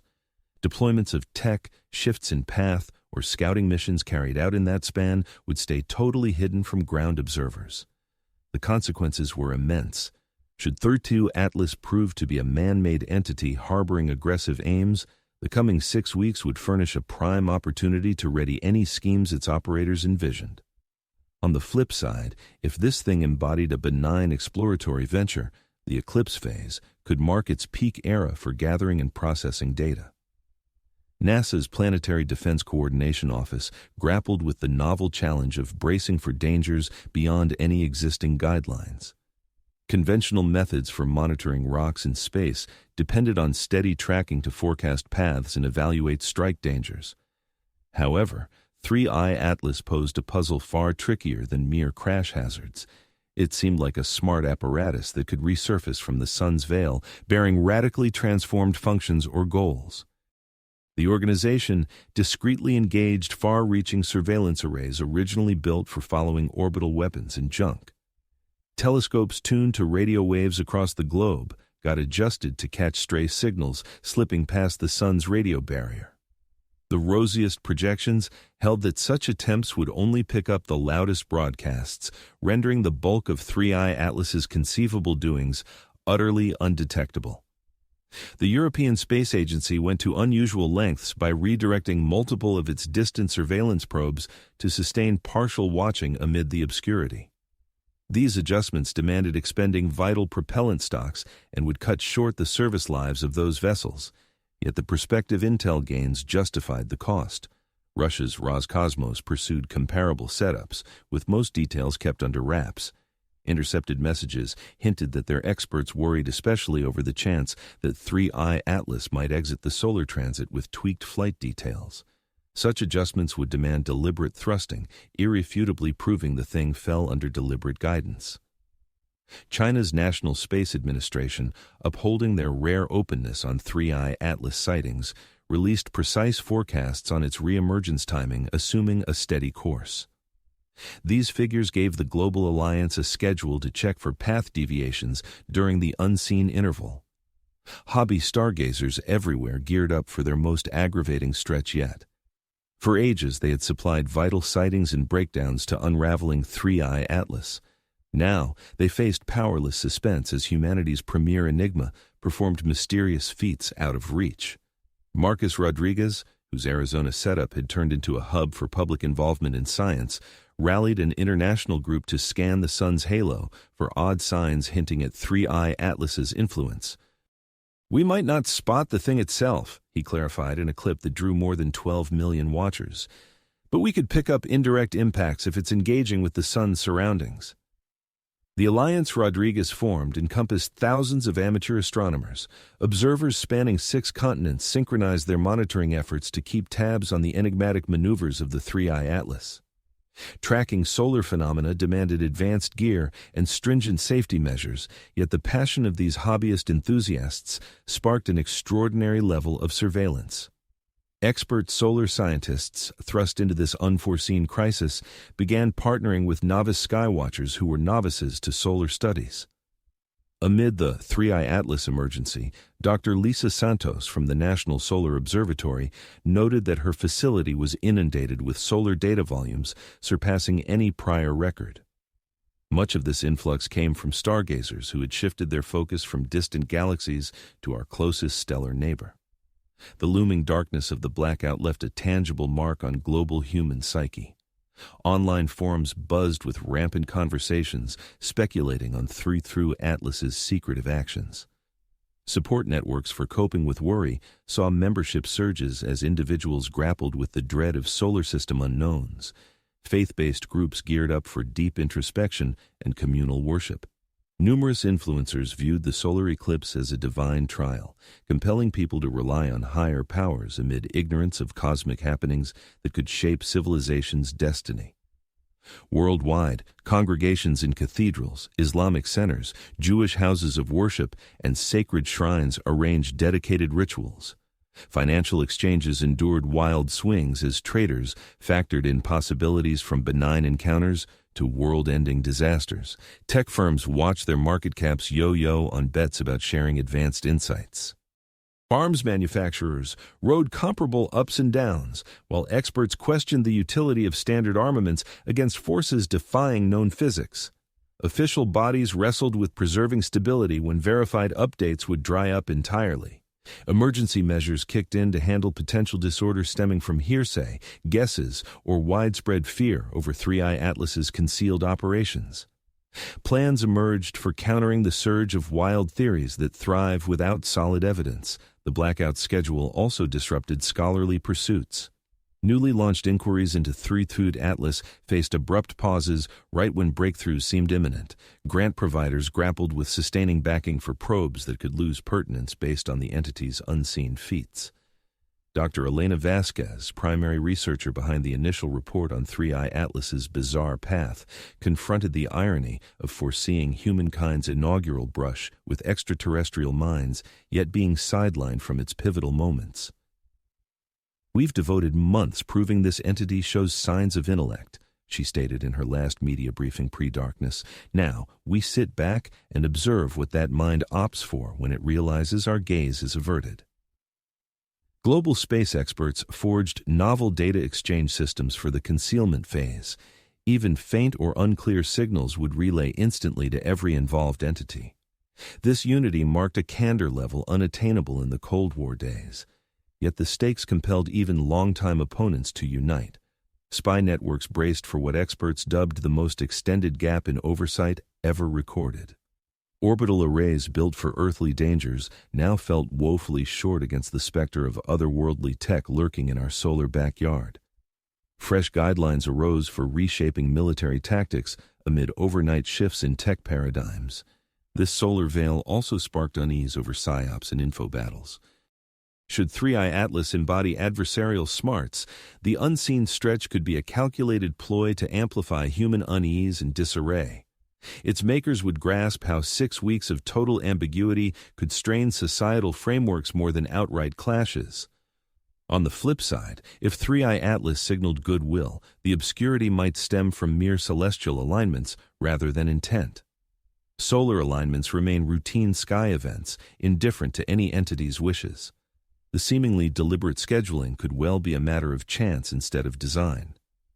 Dr. Robert Kim from Stanford, who had applied game theory and tactical evaluations to model Third Atlas's actions, released a study exploring the potential implications of this blackout phase.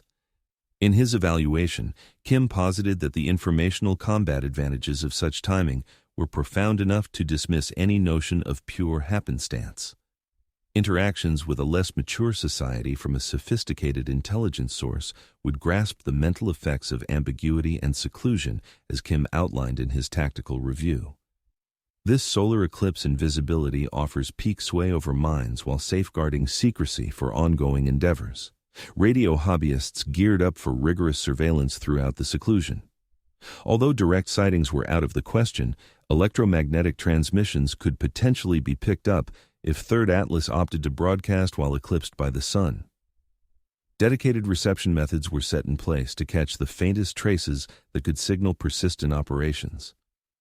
Certain operators noted odd noise fluctuations in the background just prior to the solar alignment, hinting that Third Atlas might have been trialing its comms setup before vanishing from sight. These emissions proved faint and open to interpretation, preventing firm conclusions, yet their occurrence fueled speculation of preparatory maneuvers for covert yet engaged maneuvers. The closing views of Third Atlas prior to its sunward retreat displayed ongoing structural evolution and evident tech upgrades. Whatever surfaced after the blackout could differ markedly from what slipped behind. Leveraging those concealed days to finalize any builds or alterations underway, citizen skywatchers snapped the ultimate glimpses of Third Atlas nearing the sun's outer atmosphere, recording a dramatically altered form compared to its initial spotting months back. Expanding features and tech additions stood out in sharp detail shots, establishing a reference point for future contrasts upon its return. Prep for the seclusion era involved outreach efforts clarifying solar alignments and their observational barriers from Earth's vantage. Research groups aimed to temper societal hopes and curb alarm by detailing the transient and foreseeable nature of the vanishing, despite the mysteries of its interim doings. Yet, no outreach fully eased the unease of realizing humanity's pivotal artifact was set to undertake 6 weeks of inscrutable actions out of reach. This solar veil marked our species' initial brush with compelled unawareness of happenings that could shape our destiny. As October 29th neared and Third Atlas readied for its solar shroud, the worldwide populace steeled itself for an era of doubt unprecedented in annals. The ensuing 6 weeks would gauge our capacity to uphold unity and sound judgment amid the profoundest enigma. Chapter 7. Path to Reality, the Virtue. Vative Fluke. The figures were relentless, and Dr. James Chen recognized that data spoke truth, however taxing it was for comprehension. Heading the path-tracking unit at MIT that had monitored Third Atlas from its debut, Chen devoted endless sessions to double-checking computations, yielding a finding so unlikely it undermined ideas of mere luck. Third Atlas wasn't merely traversing our star system. It executed what one could term a meticulously calibrated scouting operation, nearing Venus, Mars, and Jupiter, with steering finesse surpassing all human aerospace feats. The odds breakdown was stark in its precision. Chen quantified the odds of any casual interstellar visitor, aligning so closely with these 3 worlds as witnessed by Third Atlas. The computations drew on intricate path dynamics, pull forces, and the immense volumetric expanse for such an intruder's solar entry were facing an overall likelihood of roughly 0.05, Chen clarified in the urgent secure session convened for top figures from NASA, Defense, and the National Science Foundation. For context, the odds favor getting zapped by thunder while hitting 3 distinct jackpot draws over witnessing such exact planetary grazes from sheer happenstance. The path review exposed deliberate intent. The trajectory's elegance hinted at a profound grasp of solar system mechanics. On October 15th, 3 IATALs would skim past Venus at just 2 astronomical units, ideal for detailed surface scans and atmospheric probing. Coming up on October 3rd, the Mars flyby would position the object merely a euro. 19 astronomical units away, near enough for in-depth geological examinations, yet far from any risk of gravitational entrapment. Then, the Jupiter pass on March 16th of the next year showcased the trajectory's pinnacle of ingenuity. At 0 to 36 astronomical units, this leg enabled thorough investigations into the gas giant's swirling atmosphere, magnetic influences, and satellite array, all while harnessing Jupiter's immense pull to adjust the outbound path for peak escape speed from the solar system. Dr. Sarah Mitchell, NASA's head of mission design with experience shaping paths for countless robotic probes, examined 3I Étoile's route with expert respect tinged by mounting concern. This goes beyond our top-level planning skills, she conceded in confidential NASA talks that soon reached congressional probes. Such remarkable energy savings, maximized research yields, and clever gravity boosts point to either astonishing fortune or deliberate engineering. That exactitude went further than the big planetary brushes. Closer scrutiny showed 3I Étoile's course offering prime views of the asteroid belt, Kuiper Belt residents, and numerous minor solar system features. It boosted data gathering to the max while cutting fuel use and spotting chances to a minimum. Yet the entry angle scrutiny proved most alarming. In contrast to ordinary interstellar visitors tumbling in from haphazard angles, 3I Étoile's had come straight from Sagittarius, aimed right at the Milky Way's core where the star clutter would have obscured early spotting. Dr. Maria Santos, a specialist in stellar motion at UC Berkeley, simulated sightlines for arrivals from various routes. Her findings indicated that 3I Atlas's chosen inbound route shrank its detectable phase while stretching its post-spotting study window. A traveler from Sagittarius stays basically hidden until Jupiter's orbit, Santos noted in her full visibility report. This inbound direction yields just months of usable viewing before solar opposition, heightening doubts about the intruder's goals and specs. The schedule breakdown was just as disconcerting. 3I Atlas timed its entry for a lull in solar flares, dodging the harsh radiation and particle storms of peak sun phases.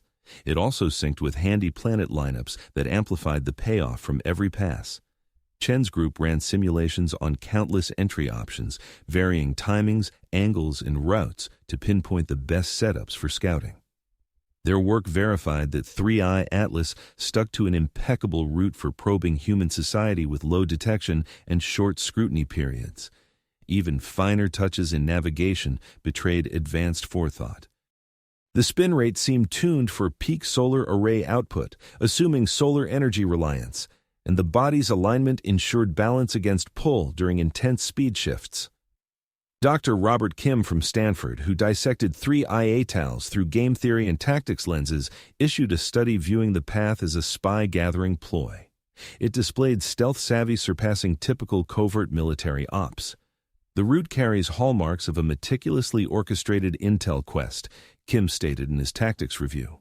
Inbound angle, schedule, planet sequence, and sun alignment timing all work to amplify intel haul while curbing target alertness and reaction slots. The stakes for humanity's safety ran deep. Should 3I Atlas signal adversarial smarts, its course set up prime setups to gauge human tech prowess without notice until countermeasures were out of reach. The intruder could wrap its survey and vanish past our grasp ahead of any solid defenses taking shape. Global intelligence organizations had shifted their focus, viewing the trajectory evaluation not as a mere academic interest, but as a potential security risk. The object's pinpoint navigation showcased abilities far surpassing current human engineering, implying that 3I Atlas held intricate insights into solar system mechanics and Earth's orbital monitoring systems. Enthusiast stargazers performed their independent checks on the path computations, drawing from open-access ephemeris information to validate the expert findings. Several separate investigations reinforced the view that 3I Atlas was tracing an extraordinarily accurate route across the cosmos. Observers such as Marcus Rodriguez unexpectedly joined a worldwide effort akin to espionage evaluation. This isn't merely about monitoring a celestial body any longer, Rodriguez shared in a recent viral video log. It's about compiling proof of deliberate strategy and intellect functioning at unprecedented levels. The Path review further uncovered an aspect that disturbed experts examining the entity's movements. Beyond being streamlined, the route displayed a refined elegance. The way it handled gravitational pulls, sequenced maneuvers, and conserved resources reflected a profound regard for the artistry in orbital physics, pointing to a mind intimately familiar with heavenly motions. At the Space Telescope Science Institute, Dr. Jennifer Walsh drew parallels between 3I Atlas's course and symphonic masterpieces, highlighting the balanced interplay among various orbital factors and the masterful coordination of intricate pulls of gravity to yield optimal results with scant exertion. This path carries an element of creativity that transcends simple utility, Walsh remarked in one of her more contemplative talks on the phenomenon. What we're witnessing is guidance elevated to an artistic expression, revealing a cognition that discovers elegance in the equations governing the stars.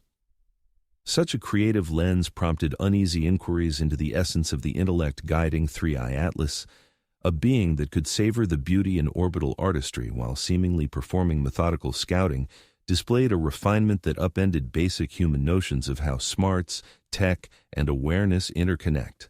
Faith-based groups around the globe wrestled with the doctrinal ramifications of an intellect blending supreme engineering prowess with artistic flair. Certain figures saw the graceful path as a sign of heavenly guidance, whereas others fretted over the metaphysical challenges of facing a mind that might outstrip humanity in every realm. The route examination also shed light on 3I Atlas's probable starting point and expedition length.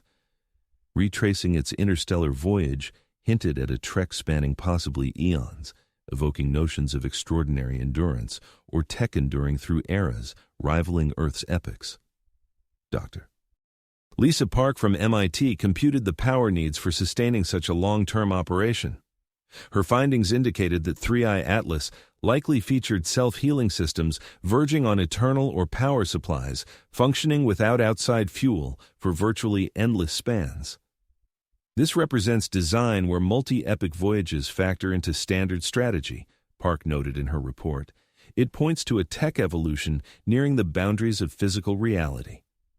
The prospect of a multi-million-year odyssey sparked troubling reflections on the resolve and tenacity of 3I Atlas's architects. A civilization committing to scouting over such vast epochs embodied foresight that overshadowed human timescales.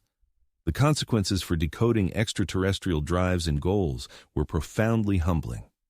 Defense planners globally started crafting risk scenarios for entities persisting across million-year cycles, armed with tech dwarfing humanities by exponential degrees. Conventional ideas of restraint and protection lost relevance against such immense gaps in advancement and long-term resolve. Moreover, the route's accuracy exposed 3I Atlas's intimate awareness of humanity's orbital watch systems and their flaws. Its entry vector cleverly navigated weaknesses in global sensor arrays, synchronizing its emergence to evade detection windows. This implied that 3I Atlas's originators had already scouted human tech strengths and shortcomings in advance. Prior to deploying their primary operation, the entity established preliminary outposts. This revelation carried deep consequences for data protection and tactical unpredictability, hinting that human civilization could have faced surveillance for a period extending well beyond initial suspicions. Hobbyist radio enthusiasts tracking 3I Atlas picked up signal sequences that aligned closely with the entity's path toward each celestial body it targeted. These transmissions implied the object was diligently acquiring and relaying information during its meticulous scouting operation. The alignment of its path, accuracy, and signaling efforts strengthened the view that 3I Atlas was engaged in deliberate espionage rather than aimless wandering. It seemed to adhere to a preset regimen for information harvesting, crafted with extraordinary foresight and precision. As the month of October advanced and 3I Atlas neared its orchestrated flybys of Venus and Mars, ongoing path examinations kept revealing signs of intellect guided by concepts that defied conventional human notions of strategy, endurance, and tech prowess.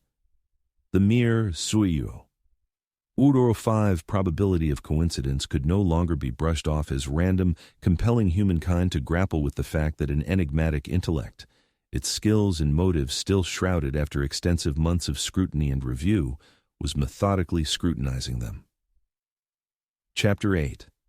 Dark Forest Theory. Scholarly conflict ignites. The research world had long taken pride in logical discussions and fact-driven arguments, yet the Third Atlas situation was straining those ideals in unforeseen manners.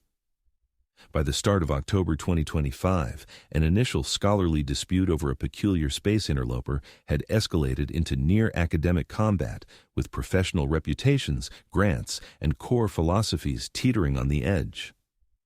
Dr. Christopher Hayes, the esteemed head of the International Astronomical Union's Commission on Interstellar Objects, emerged as the focal point of a rift dividing astronomers into ever more antagonistic groups.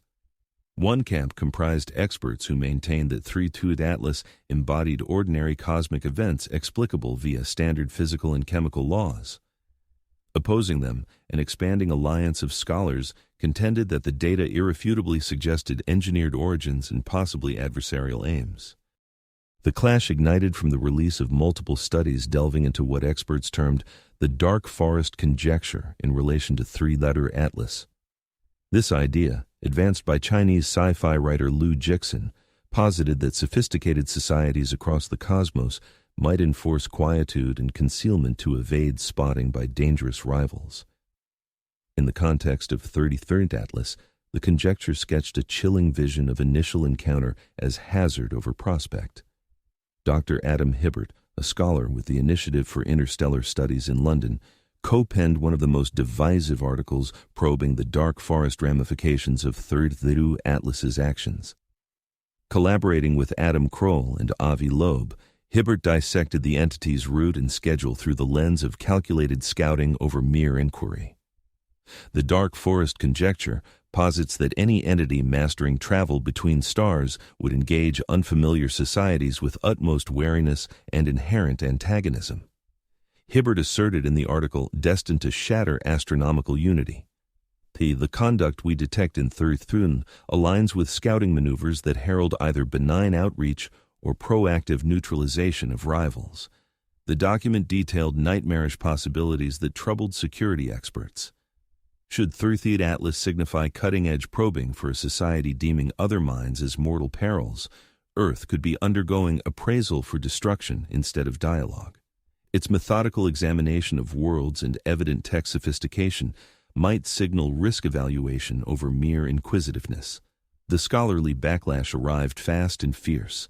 Veteran stargazers from top organizations released unified declarations denouncing what they labeled reckless conjecture, liable to incite societal alarm over routine occurrences. The backlash targeted not only the findings, but also the author's choice to disseminate such tentative insights absent conclusive validation. Dr. Margaret Thompson, NASA's principal expert on minor solar system objects, stepped up as the prominent voice against dark forest ideas. The claim that Third Atlas embodies antagonistic extraterrestrial intellect lacks backing from current data, she declared at a media briefing broadcast live across key outlets. Such conjecture erodes trust in the integrity of scientific processes and ethical inquiry. However, Thompson's tempered reply was compromised by leaked memos, which exposed that NASA had discreetly started formulating backup plans for handling conceivable extraterrestrial encounter situations.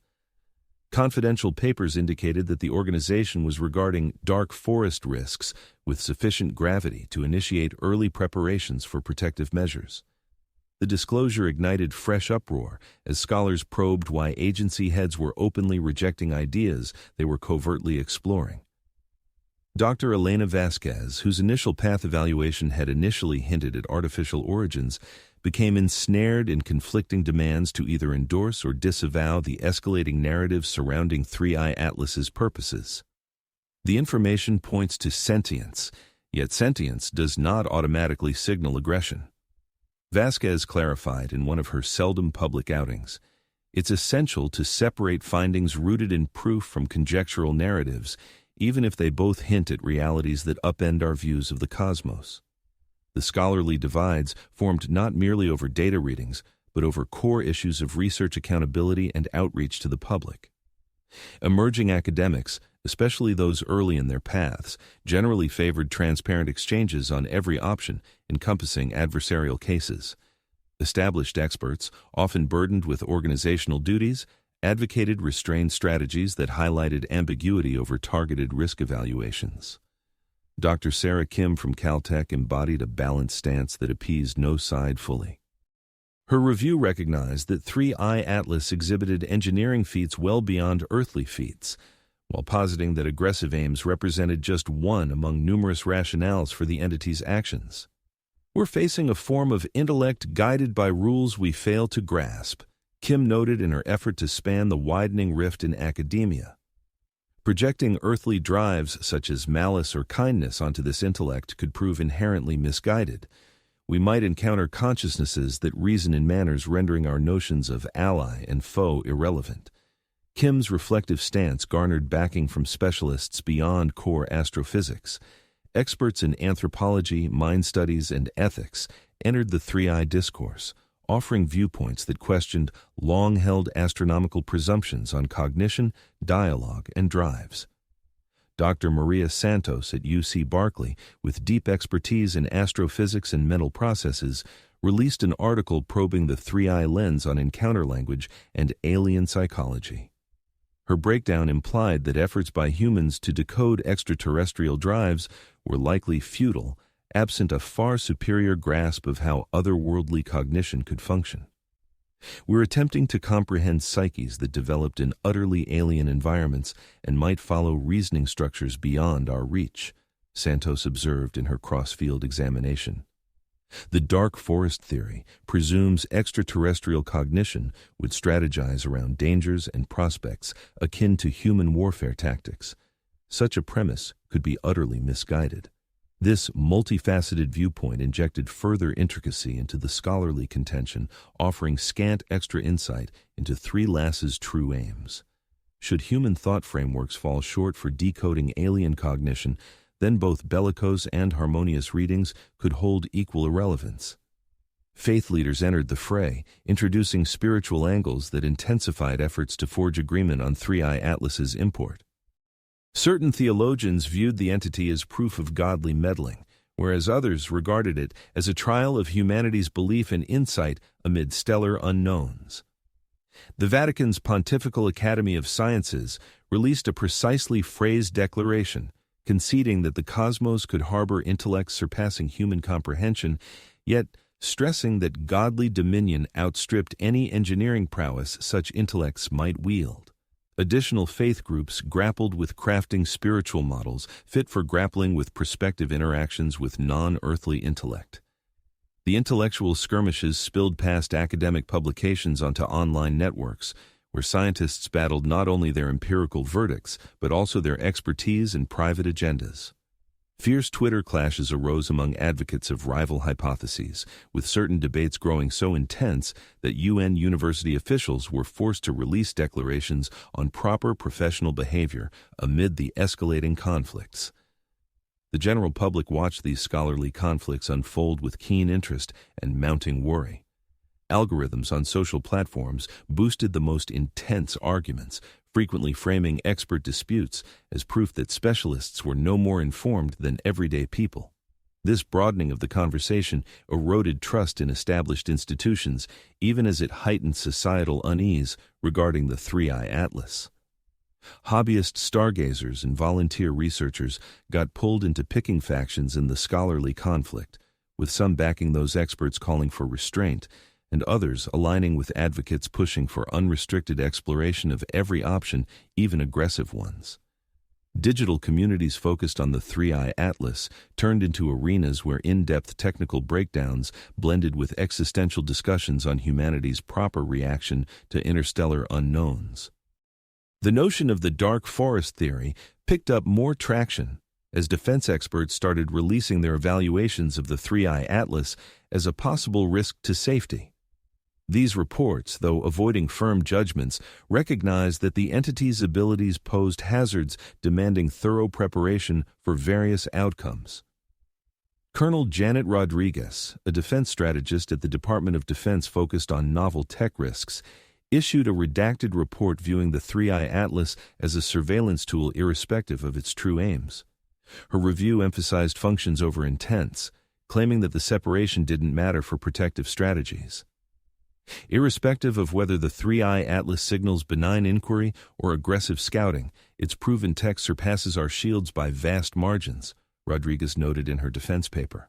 Wise safeguarding demands readiness for cases where such powers could turn against our welfare.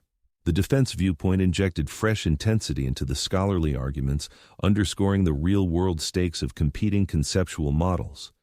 Should the 3I Atlas signify a genuine danger, then the experts' clashes over its essence transcended mere intellectual pursuit. It could determine the fate of our kind. Spy networks globally sought out scholars to aid secret evaluations, forming a separate investigative web beyond standard peer scrutiny. Such isolation of studies deepened rifts in the research world and limited what the public could examine. Pulling experts into secure initiatives sparked moral conflicts for those holding data they couldn't reveal to peers or society. Certain researchers rejected involvement in secret probes, valuing their right to join unfettered scientific exchange. Others saw a duty to lend their skills to protection causes, no matter the toll on their scholarly independence.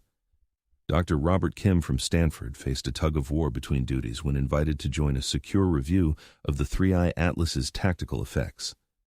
Opting to turn it down while keeping up public writings on the item's traits exposed him to pressure from organizations and public gaze alike.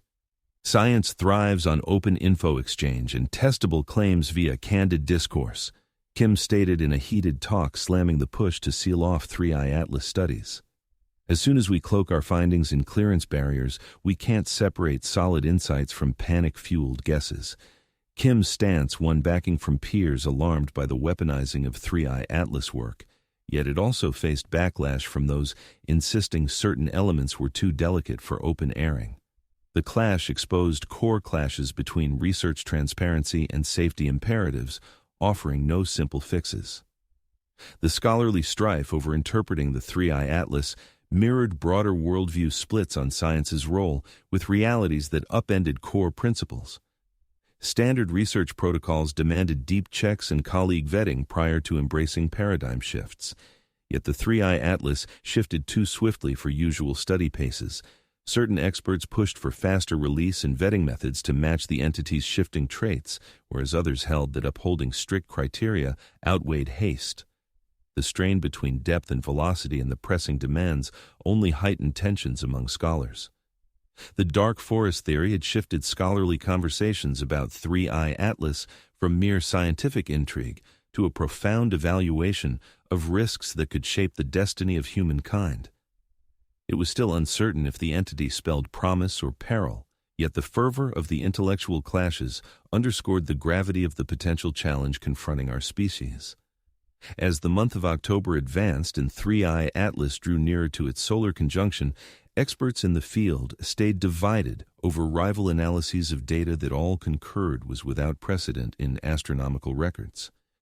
The clash of perspectives would persist no matter what secrets the intruder disclosed regarding its authentic form and motives. Chapter 9. Intelligence from the Mars Encounter. October 3rd. Disclosures. On October 3, 2025, history would witness for the first time several probes from various countries jointly scrutinizing an extraplanetary intruder as it seemed to perform methodical scouting of a neighboring world. With 3I Atlas nearing Mars at its planned separation of 00. 19 astronomical units, a groundbreaking global alliance of automated sentinels geared up to record any insights the enigmatic visitor might offer into its actual prowess and purposes. Dr. Sarah Chen, who oversaw operations for the Mars Reconnaissance Orbiter, ended up managing the most intricate multi-probe surveillance effort ever undertaken. We've got 6 ongoing missions orbiting Mars, plus 2 ground rovers and distant observatories, all zeroing in on one target for a 12-hour slot, she noted in the briefing ahead of the pass, which drew delegates from NASA, ESA, Roscosmos, and the China National Space Administration. This gives us our prime chance to gauge 3I Atlas's tech prowess as it carries out this planetary survey. The European Space Agency's Mars Express had been maneuvered to optimize its vantage points for the transit. Its advanced stereo camera and array of spectrometers were set up to gather precise photos and material breakdowns of 3I Atlas's puzzling outer features. Dr. Angela Martinez, the lead researcher for the mission, had logged 18-hour shifts crafting viewing protocols that promised unrivaled near-distance intel on the visitor's engineering. Mars Express can hit pixel scales around 30 km over 3I Atlas's exterior, Martinez detailed in the tech overview circulated to global facilities.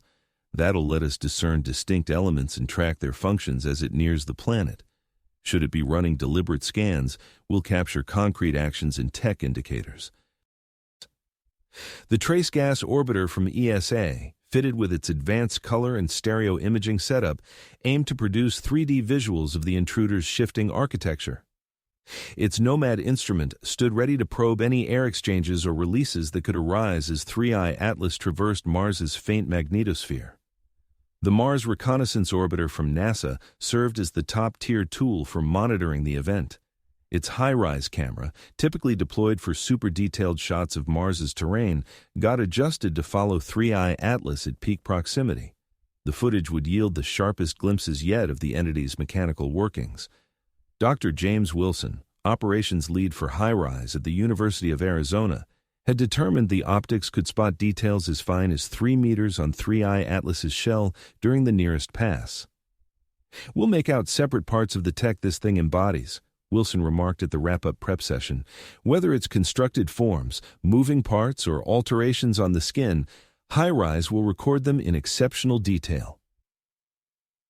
The schedule of the Mars transit had sparked exceptional teamwork among space organizations, long accustomed to hoarding their findings.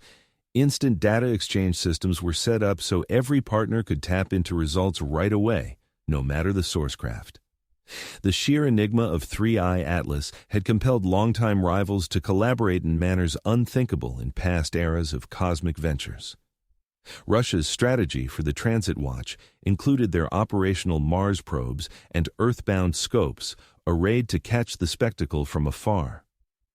Dr. Dmitry Falov, head of the Institut the European Space Agency, known as ESA, allocated Russian resources to ensure non-stop monitoring that supplemented the space-based surveillance carried out by agencies in the West.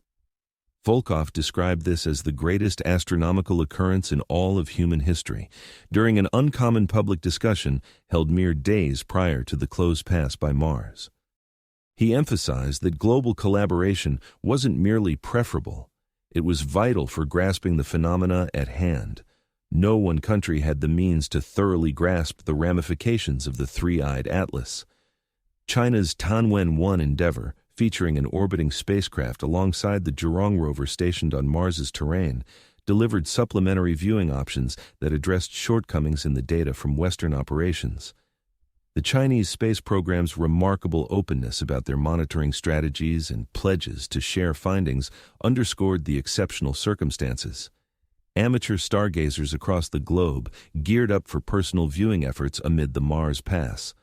Although the vast separations would restrict their capacity to discern fine points that professional probes could record, the unified network of volunteer observers, organized by Marcus Rodriguez and his team, would offer standalone confirmation of key happenings and act as a reserve data stream should issues plague the primary expeditions. Preparations among scientists for the Mars encounter highlighted how profoundly the 3-eyed Atlas had captured the totality of humankind's orbital monitoring infrastructure. Systems for tracking distant objects, typically employed for standard satellite guidance and near-Earth object surveillance, were repurposed to bolster the Mars Viewing Initiative. Telescopes tuned to radio frequencies globally were aligned to pick up any broadcasts the 3-eyed Atlas might send out as it neared the Red Planet. At the National Radio Astronomy Observatory, Dr. Frank Wilson devised detection guidelines to scan for radio waves throughout the full range detectable from ground stations. Should the three-eyed atlas send messages as it nears Mars, whether aimed at Earth or an unidentified party, we stand ready to capture and document those signals, Wilson noted at a planning session uniting experts from 6 nations. Hopes for the Mars pass blended scientific curiosity with tactical concerns. Should the three-eyed atlas be performing methodical surveys of solar system features, its conduct near Mars would yield vital clues about its information-gathering techniques and advanced systems. Experts in defense strategy had crafted evaluation models to assess the entity's scanning behaviors and processes from an intel acquisition viewpoint. The event would additionally probe hypotheses concerning the three-eyed atlas's motives and beginnings. In the case of benign exploratory pursuits, the approach to Mars would probably entail thorough yet unobtrusive examinations, akin to Earth's own planetary investigations. Conversely, if it signaled a graver threat, the interaction could expose probing sequences, focus areas for data, or tech displays hinting at adversarial scouting. Dr. Lisa Park from MIT formulated interpretive methods to decode the three-eyed atlas's maneuvers near Mars, irrespective of the exact tools in use. Her approach zeroed in on activity sequences, energy distribution, and timing as clues to core aims and planning. By examining how the three-eyed atlas divides its focus and duration during the Mars rendezvous, we can discern its key concerns and thought patterns, Park outlined in her overview before the event. Regardless of our grasp on the precise methods at play, we can still decode the tactical decisions embedded in its conduct, she added. The Mars pass transcended mere data collection. It marked the initial chance for humanity to examine extraterrestrial cognition, seemingly involved in deliberate surveying.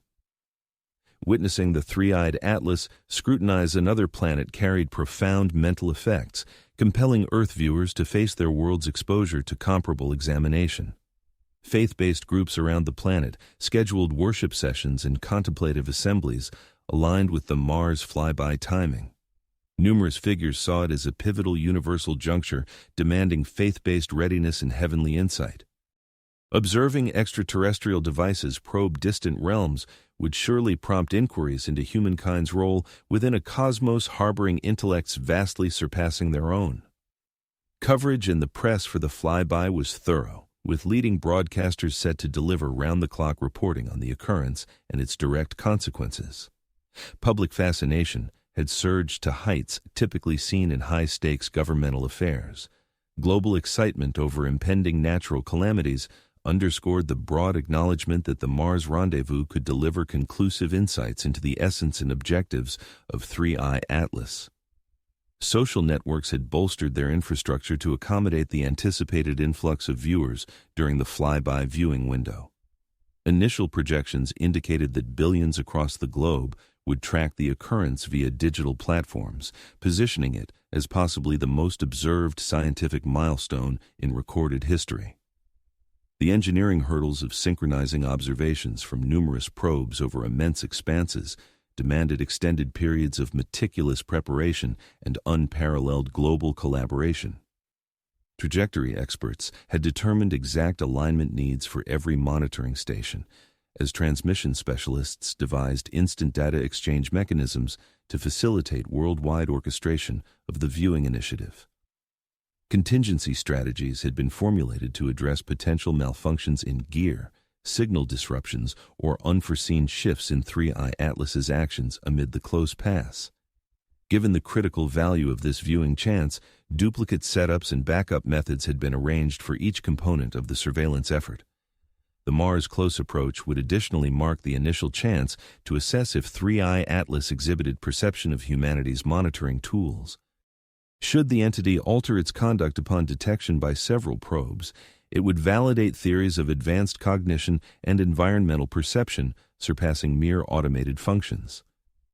Dr. Robert Kim from Stanford had devised evaluation procedures tailored to identify indicators that Three-Eye Atlas was scrutinizing human endeavors amid its own scouting operation. If this entity matches the intellect implied by its actions, It will recognize our probes and possibly adapt its operations in kind, Kim noted in the planning meeting for the viewing. Such perception would yield vital understandings of its mental faculties and tactical mindset. The build-up to the October 3rd Mars pass had stirred a mix of eagerness and unease, reaching well past the research circles. Officials in governments around the world had freed up their agendas to oversee the happening and its prompt repercussions. Armed forces leaders had elevated watch systems to high readiness in anticipation that 3I Atlas might unveil abilities endangering terrestrial resources. With October 3rd drawing near and 3I Atlas gearing up for its nearest brush with Mars, humankind readied itself for disclosures that could profoundly reshape views on intellect, innovation, and positioning within the vast cosmos. The forthcoming 12 hours promised the sharpest glimpse to date of extraterrestrial tech in motion, possibly resolving age-old queries that have intrigued human thought for ages, while surely spawning fresh enigmas to test notions about existence and cognition across the stars. Chapter 10. The Hubble Deception. Anti-tail Peculiarities. Dr. Jennifer Walsh had been scrutinizing the Hubble Space Telescope photographs for 6 straight hours before conceding that the visuals defied every tenet of comet physics acquired over her professional life. The snapshots taken on July 21, 2025, when 3I Atlas remained 297 million miles from Earth, revealed an impossibility by standard comet dynamics. The dust path extended in the incorrect orientation. As lead imaging expert at the Space Telescope Science Institute, Walsh had examined countless comet visuals in her tenure. She grasped the mechanics of solar wind pressure and gravity shaping the distinctive tail formations that render comets some of the solar system's most stunning sights. Yet 3I Atlas displayed conduct breaching these long-standing rules in manners hinting at groundbreaking physics or intentional tech interference. Standard comet tails emerge as sunlight propels particles and vapors from the core away from the sun's pull. Walsh clarified in the urgent assembly called after her review surfaced. Yet what we see with 3I Atlas is a reverse tail setup seemingly aimed at the sun instead of repelling from it. This setup defies aerodynamics and gravity in organic scenarios. The Hubble visuals depicted a droplet-like envelope of particles streaming from 3I Atlas's dense core, but the wide portion of the droplet faced the sun, with the tapered section lagging after the entity's path. This positioning implied that substances were being purposefully gathered or directed instead of expelled through inherent sublimation mechanisms. The ramifications were profound. If 3I Atlas was deliberately directing its dust releases to form precise patterns, it demonstrated capabilities far surpassing anything human technology had ever produced in terms of influencing basic physical principles. To sustain an anti-tail formation in the face of solar radiation, forces would demand advanced instantaneous control mechanisms functioning with extraordinary complexity.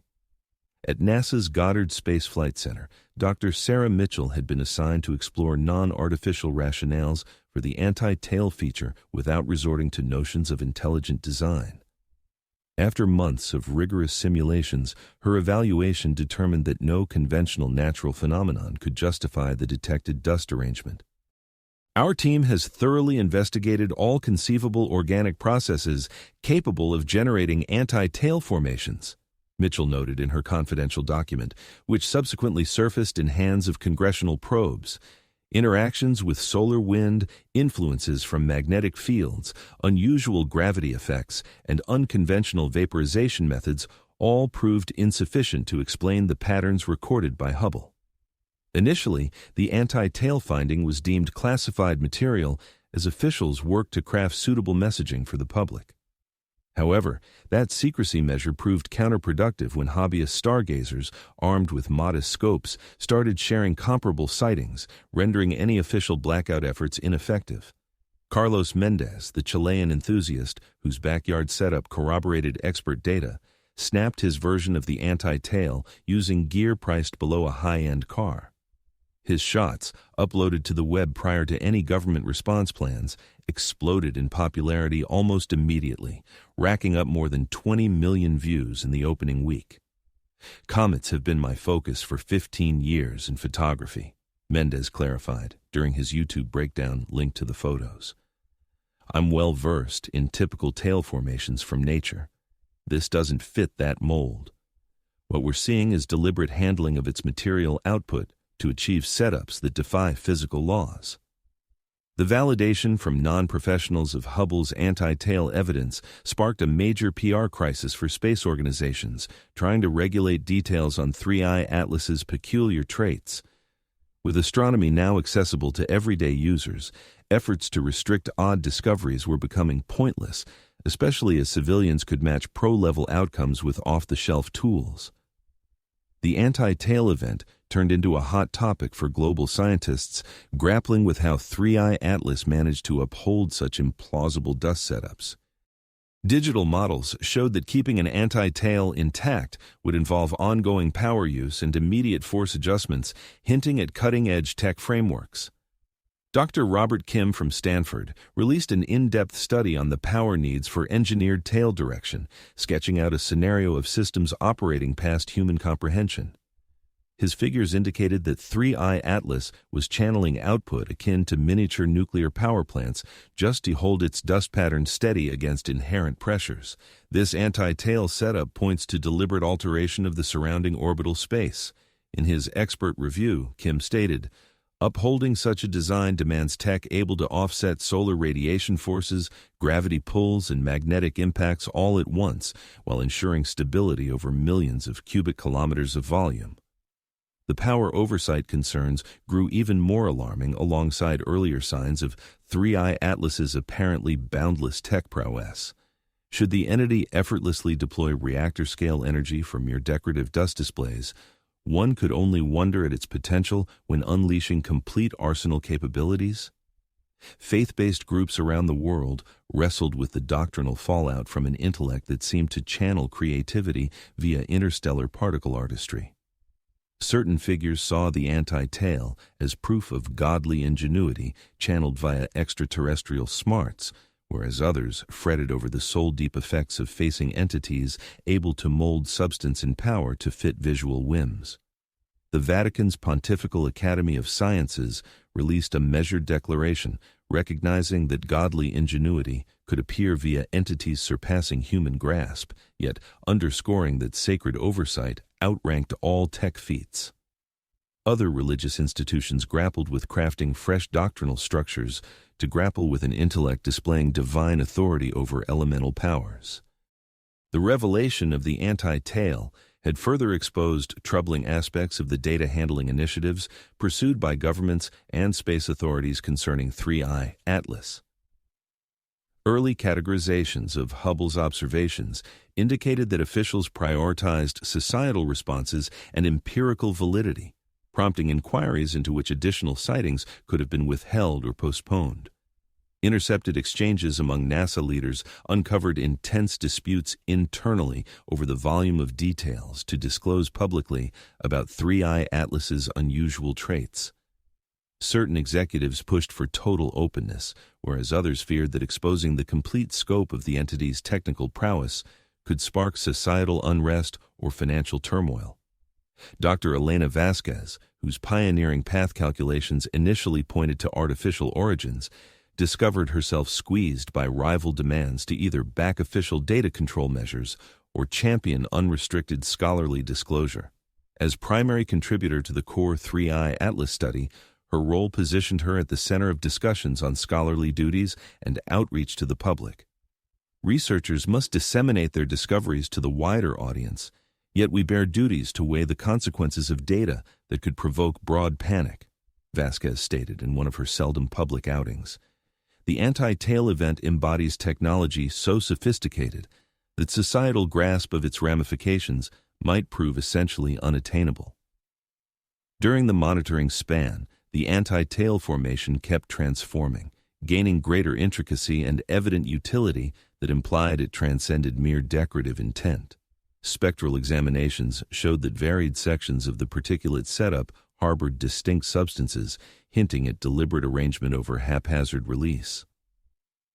Dr. Maria Santos from UC Berkeley issued a study proposing that the anti-tail design could signify a mode of messaging or data preservation instead of basic creative display. Her findings pointed to dust formations embedding numerical connections and shapes that seemed to embed intricate data. The anti-tail layout exhibits structuring tenets indicating informational substance over haphazard creative layout. Santos noted in her provocative paper, "We could be witnessing a transmission method that employs stellar particles as a conduit for relaying elaborate details over vast cosmic spans." This data-embedding view introduced deeper enigmas to the anti-tail occurrence, while posing awkward dilemmas regarding humankind's capacity to decipher extraterrestrial signaling techniques. Should 3I Atlas be striving to convey via particle control, earthly knowledge miss the interpretive tools needed to decode such transmissions? Hobbyists tracking 3I Atlas via radio picked up electromagnetic signals that appeared to align with shifts in the anti-tail form. These transmissions implied the entity employed diverse outreach strategies at once, perhaps seeking to reach assorted audiences through assorted tech means. The linkage between anti-tail alterations and radio bursts bolstered views that 3I Atlas was purposefully shaping its surroundings for aims exceeding mere travel or empirical scrutiny. The entity seemed engaged in elaborate activities fulfilling several roles concurrently. The anti-tail event also offered glimpses into 3I Atlas's cognizance of earthly detection tools. As human scopes gained sharper focus, the formation grew more elaborate and eye-catching, indicating the entity was tailoring its presentations to match advancing viewing tech. Such adaptability to human tools evoked unsettling queries about the duration 3I Atlas might have tracked earthly tech progress. If the entity was modifying its actions according to human detection skills, it could have scrutinized planetary advancements well prior to its formal identification. Global spy networks began scrutinizing cosmic designs as viable intel sources, a situation beyond any prior drills. Cryptographers, defense experts, and mind scientists pored over the anti-tail form in efforts to glean tactical details from what looked like stellar artwork. The Defense Intelligence Agency had discreetly formed a working group D, dedicated to examining the anti-tail phenomenon through the lens of information warfare and psyops.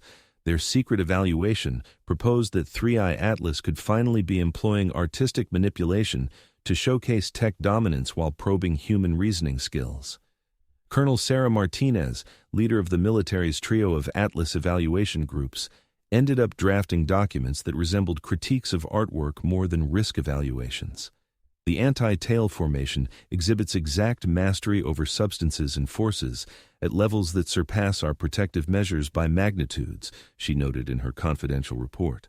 Regardless of whether this signals intimidation, outreach, or mere creative display, the core tech ramifications remain the same in terms of defense concerns. The armed forces' view of the anti-tail as possible mind games injected fresh intensity into initiatives aimed at decoding its intent and significance. Should 3I Atlas be intentionally shaping human views and actions via flaunts of tech prowess, the entity posed an assault type for which earthly safeguards were utterly unequipped. Dr. Lisa Park from MIT had been dissecting the anti-tail setup from a tech standpoint, striving to backtrack the systems needed to build and sustain such implausible setups. Her breakdown depicted abilities nearing tweaks to core physics laws. Producing an anti-tail setup demands instant handling of electric-magnetic zones, gravity effects, and subatomic exchanges over spatial extents spanning millions of cubic kilometers. In her engineering report, Park stated, "Just the data handling demands imply processing power that outstrips human tech by multipliers beyond precise estimation." The data crunching review sparked further inquiries into 3I Atlas's data architecture.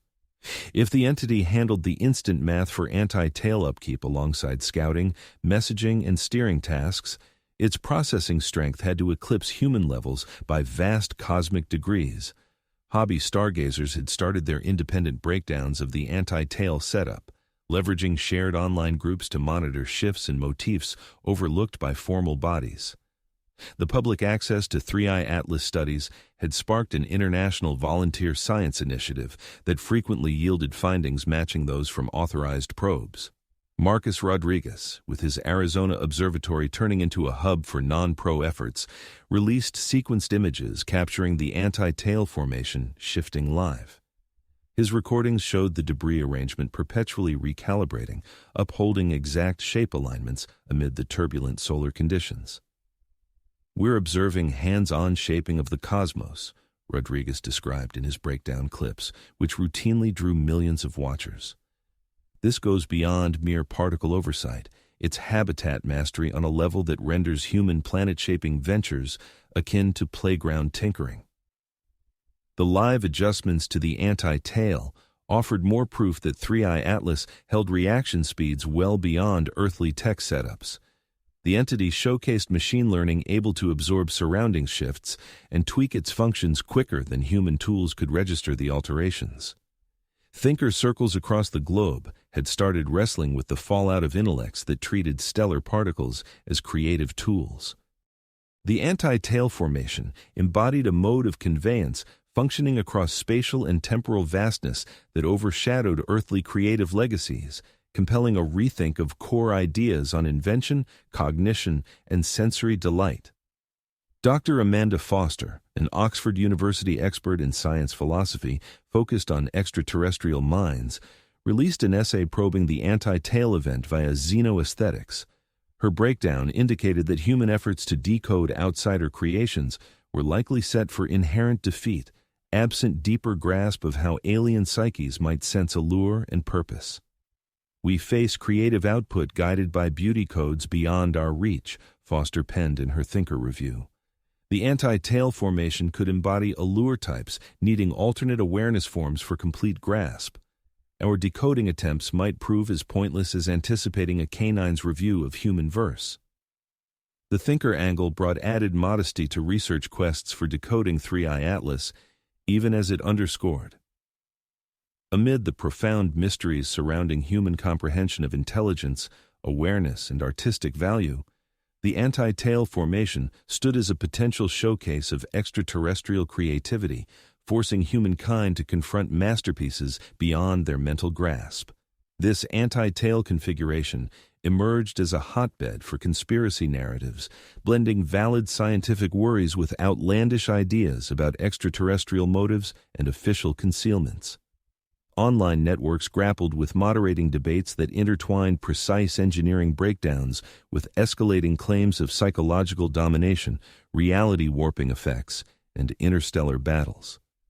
The surge in these theories gained traction because the anti-tail event genuinely defied established physical laws in manners that bordered on the miraculous. As credible research highlighted occurrences defying logic, the boundary between factual scrutiny and fanciful conjecture grew harder for everyday observers to discern. Academic centers began crafting updated syllabi to guide learners through the 3I Atlas enigma, all while fostering analytical rigor against data that upended core beliefs about existence. Educators employed the anti-tail as a prime example for dissecting irregular findings without forsaking empirical rigor. At Caltech, Dr. Robert Chen, whose work focused on the power needs for sustaining the anti-tail, released subsequent studies probing the heat dynamics of the dust alterations. His findings indicated that the 3I Atlas tapped into power reserves functioning beyond standard physical rules. The anti-tail setup breaches energy balance laws that ought to render its persistence unfeasible, Chen noted in his deepening reflective examination. This leaves us with two possibilities. Either our grasp of energy preservation remains deeply flawed, or we're encountering systems governed by undiscovered natural rules. Such breaches in thermal dynamics from the anti-tail expanded the roster of challenges the 3I Atlas posed to humanity's view of universal order. The entity displayed functions that appeared to dismiss energy preservation, momentum stability, and additional bedrock concepts of earthly science. Healthcare experts started noting rises in stress disorders and melancholy among those intensely tracking the 3I Atlas updates. The anti-tail specifically provoked deep philosophical distress as individuals wrestled with proof that their perception of the world fell short in profound ways. Support networks for mental well-being, centered on 3I Atlas-induced worries, sprang up in key urban areas globally, offering therapy to those grappling with the ramifications of verified otherworldly tech. For many, the anti-Tales blend of allure and infeasibility proved mentally taxing. Its visual allure spurred creative circles around the globe to craft earthbound versions of interstellar design. Artists in sculpture, visual arts, and virtual media produced pieces aiming to evoke the sight and sentiment of beholding unattainable elegance forged via methods surpassing mortal insight. Certain creations highlighted the structural exactness of the anti-Tale, whereas others delved into the profound feelings evoked by intellect, capable of shaping stellar elements for pure beauty. This creative outpouring mirrored humanity's efforts to digest encounters their biological past hadn't equipped them for. What began as the Hubble deception a mere oddity in observations had evolved into a total assault on human notions of cognition, innovation, beauty, and the fabric of existence. The anti-Tale embodied proof that the 3I Atlas functioned under rules eclipsing every conceptual tool human society had forged to decode the cosmos. As October advanced and the 3I Atlas neared its alignment with the Sun, the anti-Tale kept transforming, hinting at setups for events slated during its obscured phase. In its last observable days, the entity seemed to convey messages via stellar craftsmanship that Earthlings still labored to decode, even as it showcased prowess making terrestrial feats seem rudimentary. Chapter 11. December Deadline. The Ultimate Timer. November 21, 2025 dawned with a tension that rippled across the shared psyche of global society. Per Avi's projections, this moment signaled the start of the interval during which any PR probes launched by the 3 Atlas amid its concealed journey past the Sun could start reaching Earth soon. In a historic milestone, people across the globe were noting a pivotal date on the calendar. One that might herald the greatest triumph or deepest dread in the annals of human survival. For weeks, Dr. Sarah Kim from Caltech had barely rested as the critical moment loomed. Her anxiety stemmed not from certainty about extraterrestrial encounters, but from the unyielding accuracy of Lowe's model, which defied easy rejection. The principles of orbital dynamics offer no mercy, she noted in the routine updates now given to policymakers grappling with contingencies beyond any established guidelines. Should the 3IA Atlas release scouting devices on its solar flyby, physical laws ensure their appearance near our planet within the coming fortnight. The mental toll of a fixed timeline for possible initial alien interaction had reshaped societies in profound, hard-to-capture shifts, as sociologists raced to record them. Financial exchanges saw wild swings as traders weighed outcomes from groundbreaking innovations to total annihilation. Faith-based groups held non-stop worship sessions, even as non-religious bodies braced for realities that upended core beliefs about our cosmic role. Around the world, backyard stargazers had launched the largest ever watch of the heavens, with countless volunteers syncing their hunts for signs of approaching emissaries from 3 Atlas. The grassroots initiative spearheaded by Marcus Rodriguez had grown into a planetary alert mechanism, frequently spotting celestial events ahead of official observatories.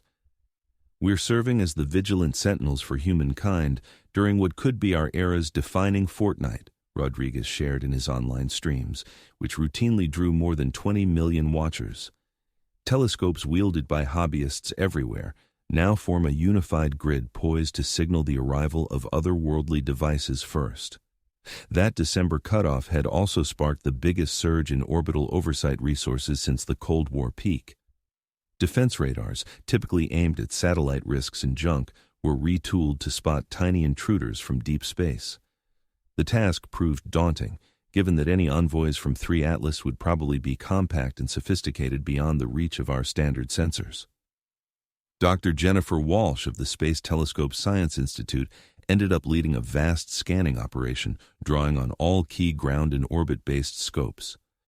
This marks the deepest probe for engineered artifacts we've ever mounted, she declared, in the overview circulated to global facilities. Should extraterrestrial craft be heading our way, we'll pick them up well before they enter our close orbit. Yet these hunts faced hurdles from ambiguity over their precise form. Our own vessels are bulky, basic machines, leaving clear traces for routine radars to catch. If such visitors from elsewhere truly come, they could be diminutive enough to slip past notice, equipped with tech that might sideline our monitoring altogether. Spy networks globally had switched on contingency plans, once dismissed as mere drills. The prospect of foreign tech maneuvering near our world thrust security strategies into uncharted realms, untouched by prior defense thinkers. The European Space Agency subtly shifted a handful of its watch satellites to better scan the probable paths flagged by Lowe's projections for probe arrivals. Dr. Angela Martinez, overseeing the ESA's role in the vigil, was now directing tools meant for everyday astronomy toward safeguarding against the unforeseen. We're striving to pinpoint items no bigger than cars hurtling at cosmic speeds, using gear that might lag centuries behind their sophistication, Martinez detailed in the Secure session, joined by security leaders from various countries. Fundamentally, our spotting tools could fall short of what's required here. This gap in prowess sparked tough debates on whether we could mount a proper reaction even upon discovery. Classic ideas of blocking, discouraging, or shielding lost all sense against gear able to harness core natural laws, and funked scientists operated under physical laws that our human knowledge hadn't yet uncovered. Dr. Robert Kim from Stanford was examining the tactical ramifications of the December deadline through the lens of game theory and strategic military doctrine. His evaluation outlined situations that upended conventional ideas regarding warfare and alliances among societies separated by enormous technological gaps. We're possibly up against a form of intellect that functions on timelines spanning millions of years, equipped with tech that nears the absolute boundaries permitted by physics. In his confidential strategic report, which authorities quickly sealed upon finishing, Kim noted that standard ideas of bargaining, dissuasion, and protection could prove entirely useless against such profound disparities in power and viewpoint. Reactions from religious figures to the looming December date were diverse and fervent. Certain authorities saw the nearing event as a pivotal instant of godly insight, set to reshape humanity's grasp of origins and meaning. Others fretted over the faith-based consequences of meeting intellects that could undermine core beliefs in mankind's singularity and heavenly supremacy. The Vatican released multiple declarations to ready the worldwide Catholic faithful for scenarios that long-standing theology had scarcely pondered. Pope Francis stressed that God's compassion extended across all existence, irrespective of its beginnings or advanced tools, even as he recognized that interaction with extraterrestrial minds would demand thoughtful doctrinal review and possibly fresh interpretive structures. Various faith groups crafted their distinct methods for handling the prospect of near-term encounter, from eager expectation of universal truths to profound anxiety over threats to entrenched religious power. This range of spiritual reactions mirrored the core ambiguity surrounding alien interactions' impact on humanity's perception of the holy and transcendent. Schools and universities were striving to equip learners for a tomorrow that could diverge sharply from all prior human realities. The December timeline compelled teachers to rethink sustaining scholarly pursuits and job training, amid fears that core tenets of human tech evolution might shortly lose relevance. Dr. Maria Santos from UC Berkeley devised lesson plans aimed at aiding pupils in grasping the effects of tech-based encounters, all while fostering sharp reasoning and mental toughness. Her initiatives prioritized versatility and mental agility over particular expertise that could vanish in a flash. "We're readying young people for an era beyond our foresight or conception," Santos remarked at the Summit on Education for Encounter Readiness. The abilities we impart lean toward the mental and cerebral, emphasizing adaptation to radical shifts over targeted info that could quickly fade. The December deadline also sparked remarkable collaboration among countries long locked in rivalry or enmity. The scale of prospective extraterrestrial engagement had compelled former foes to collaborate in manners that years of talks couldn't accomplish. China's National Space Administration exchanged monitoring info and sensing tech with Western bodies in unprecedented fashion, unthinkable amid past global strains. Russia's orbital resources were syncing with NATO observation networks for the initial time post-Cold War. The chance of alien outreach fostered a fleeting shared goal that overrode earthly geopolitical rifts. Yet global teamwork faced hurdles from doubts over handling actual contact. Lacking global standards for overseeing extraterrestrial meetings, the press of the December deadline had blocked crafting thorough guidelines for joint versus rival actions in those cases. Dr. Elena Vasquez, whose pioneering path computations first pointed to artificial origins for the three Atlas entities, now stood amid discussions on engagement rules and reaction plans. Her research findings had ignited a worldwide upheaval nearing its peak, burdening her with duties she hadn't pursued or foreseen. "We scientists unlocked a portal that might stay ajar," Vasquez conceded in one of her infrequent public outings. "The December mark compels us to face outcomes our studies revealed, yet as a society, we're unequipped to handle them." Hobbyist radio enthusiasts had noted heightened signals in spectrum bands that had previously. The readings had merely captured ambient static, implying that perhaps an entity was truly nearing our planet within the anticipated period. Though the emissions proved faint and unclear for thorough examination, their occurrence aligned precisely with Lowe's outlined launch sequences, making outright rejection implausible. Experts in radio astronomy were meticulously reviewing the data, striving to separate cosmic occurrences, man-made disruptions, and possible engineered transmissions that could signal incoming extraterrestrial devices.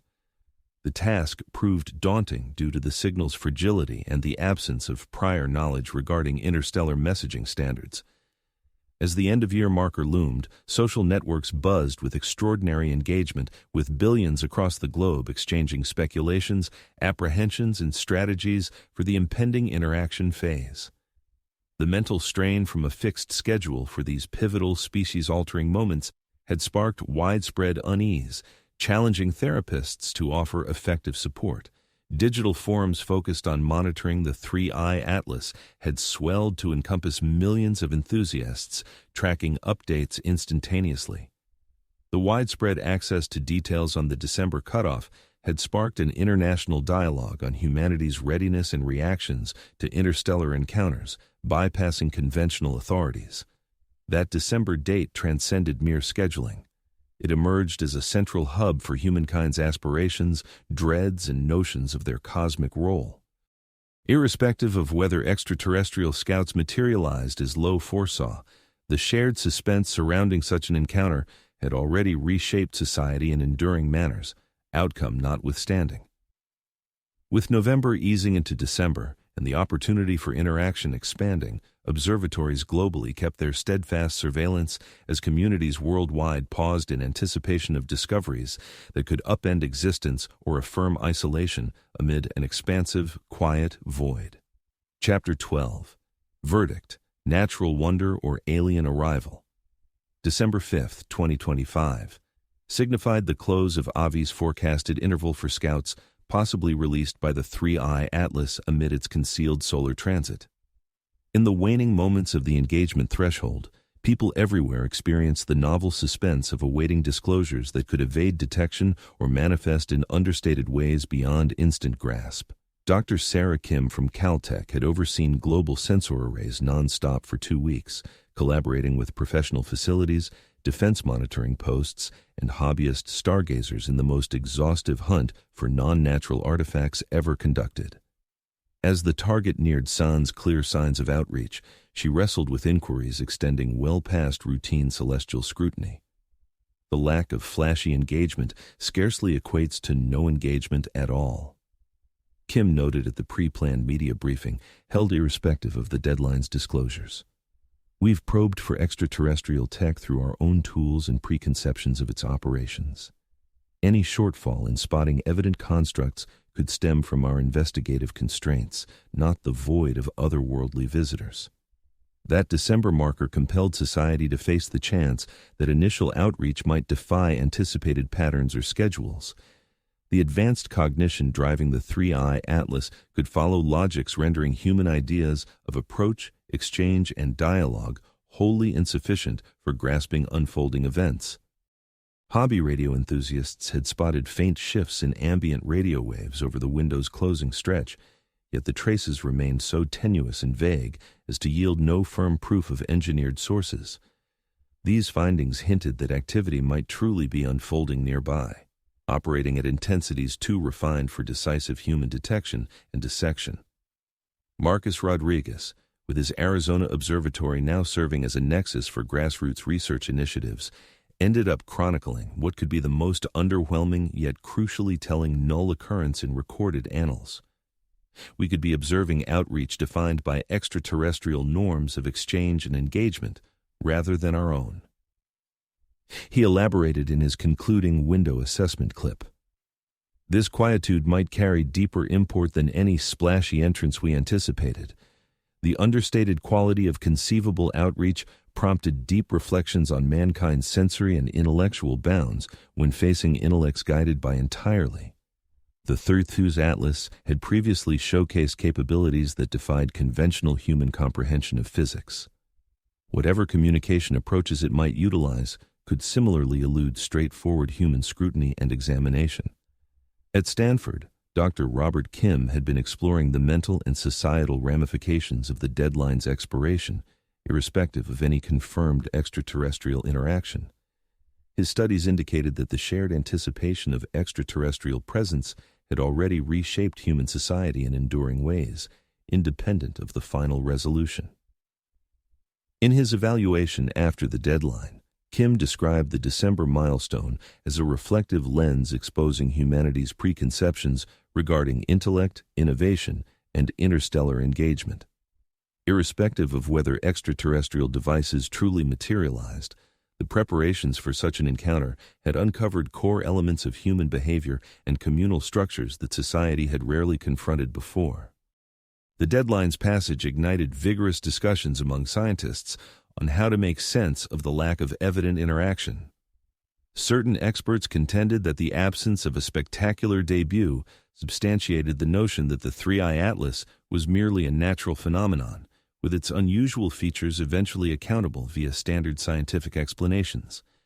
In contrast, some insisted that the deadline embodied just one potential pathway among numerous options, and that engagement could unfold via schedules and techniques unforeseen by human reasoning.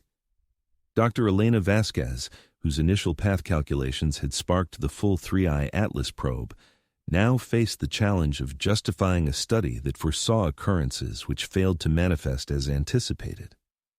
Progress in science comes from evaluating hypotheses, even if outcomes contradict our forecasts, she remarked at the scientific evaluation following the deadline. The non-appearance of interaction per a particular outline does not discredit the proof that Thirthus Atlas signifies engineered intellect. Global space organizations kept their upgraded observation tools active past the initial cutoff. Aware that extraterrestrial engagement might not align with human preconceived notions, the sensor arrays set up for the December period would persist in operation without end, evolving from short-term emergency measures into ongoing vigilance for possible alien signals. Faith-based groups around the world had construed the deadline's end through lenses shaped by their varied spiritual doctrines. Certain figures viewed the missing spectacle as validation that godly dominion overshadowed any off-world cognition, whereas others proposed that interaction could be happening via ethereal rather than mechanical means, beyond the detection of earthly establishments. The Vatican released a declaration recognizing that godly designs follow schedules beyond mortal grasp, while stressing that pursuing knowledge via empirical inquiry stayed a holy duty, no matter the short-term findings. Additional faith entities crafted their unique takes on the happenings, which had both met and dashed human hopes in equal measure. Learning centers were compelled to revise programs crafted to ready learners for after-contact circumstances that hadn't emerged as projected. This ordeal underscored the need for mental agility and versatile reasoning when facing novel crises that upended traditional views of existence. At UC Berkeley, Dr. Maria Santos had recorded the influences of the December deadline on learner mindsets and scholarly strategies. Her findings showed that the prospect of an abrupt tech overhaul had driven numerous pupils toward flexibility and analytical skills over narrow expertise that could swiftly outdate it. The 3 Atlas episode has shown us that the prime academic readiness for an unpredictable tomorrow centers on mental adaptability over rote facts, Santos noted in her assessment post-deadline. Learners trained in flexible responses to novel trials will stand readier for actual future developments. The corporate and monetary sectors navigated the deadline's close as an era of exceptional ambiguity, succeeded by tentative assurance that commerce would proceed under known guidelines. Yet, the turbulence and emotional toll of the upheaval had exposed frailties in worldwide financial frameworks, unproven against prospects of radical tech shifts. Equity exchanges saw extreme swings as traders sought to value outcomes from tech paradise to fiscal ruin, eventually stabilizing into familiar rhythms. This episode underscored the lingering doubts surrounding the authentic character and ramifications of 3i Atlas. The ordeal exposed the vulnerability of earthly financial frameworks when confronting swift tech advancements potentially triggered by extraterrestrial encounters. Hobbyists in astronomy persisted with their upgraded surveillance initiatives well past the formal cutoff, appreciating how their grassroots scientific collaborations had evolved into a vital pillar of mankind's vigilance over interstellar events. The widespread access to 3i Atlas studies had fostered enduring skills that would endure irrespective of short-term encounter results. Within the enthusiast circles, innovative techniques were emerging for spotting faint signals that could indicate extraterrestrial maneuvers, evading standard monitoring tools. Such initiatives acknowledged that sophisticated extraterrestrial tech could be engineered to elude blatant scrutiny while performing surveys or further tasks near our planet.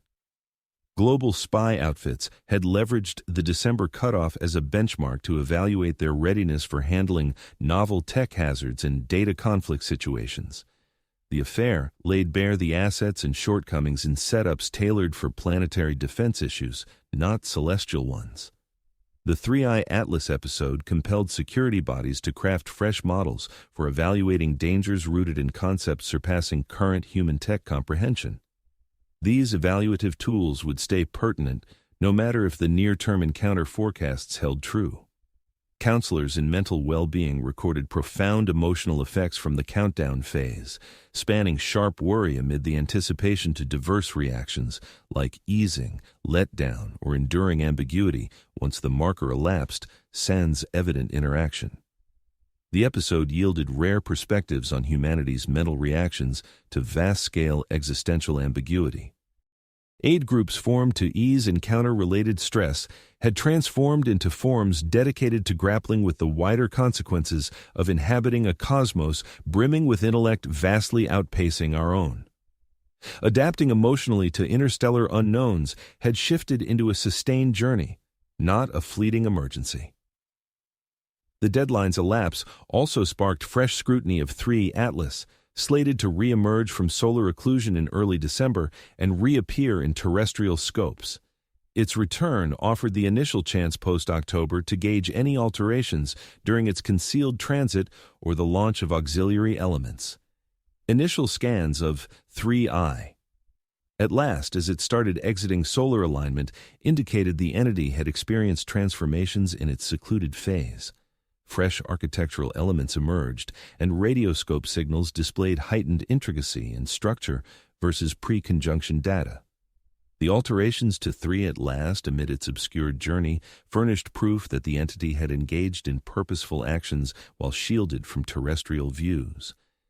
If these actions encompassed sending out scouts, enhancing systems, or alternative pursuits was still undetermined. Yet the shifts affirmed that 3i Atlas embodied dynamic tech, not inert cosmic oddities.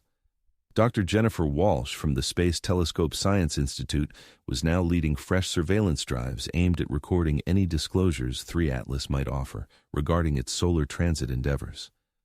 We're on the verge of our initial glimpse into what this entity achieved over 6 weeks of total seclusion, she noted in the prep session for observations. The shifts we're noting will yield vital clues about its potentials and aims. The judgment on 3True Atlas stayed inherently unclear after extended rigorous probes and the slipping away of anticipated interaction markers. The entity unmistakably signified a groundbreaking occurrence in human annals, exhibiting faculties that questioned core precepts of tech, intellect, and universal principles. If it heralded extraterrestrial outreach or merely a curiosity beyond present scientific grasp lingered as an unresolved inquiry, one poised to mold human society irrespective of prompt resolutions.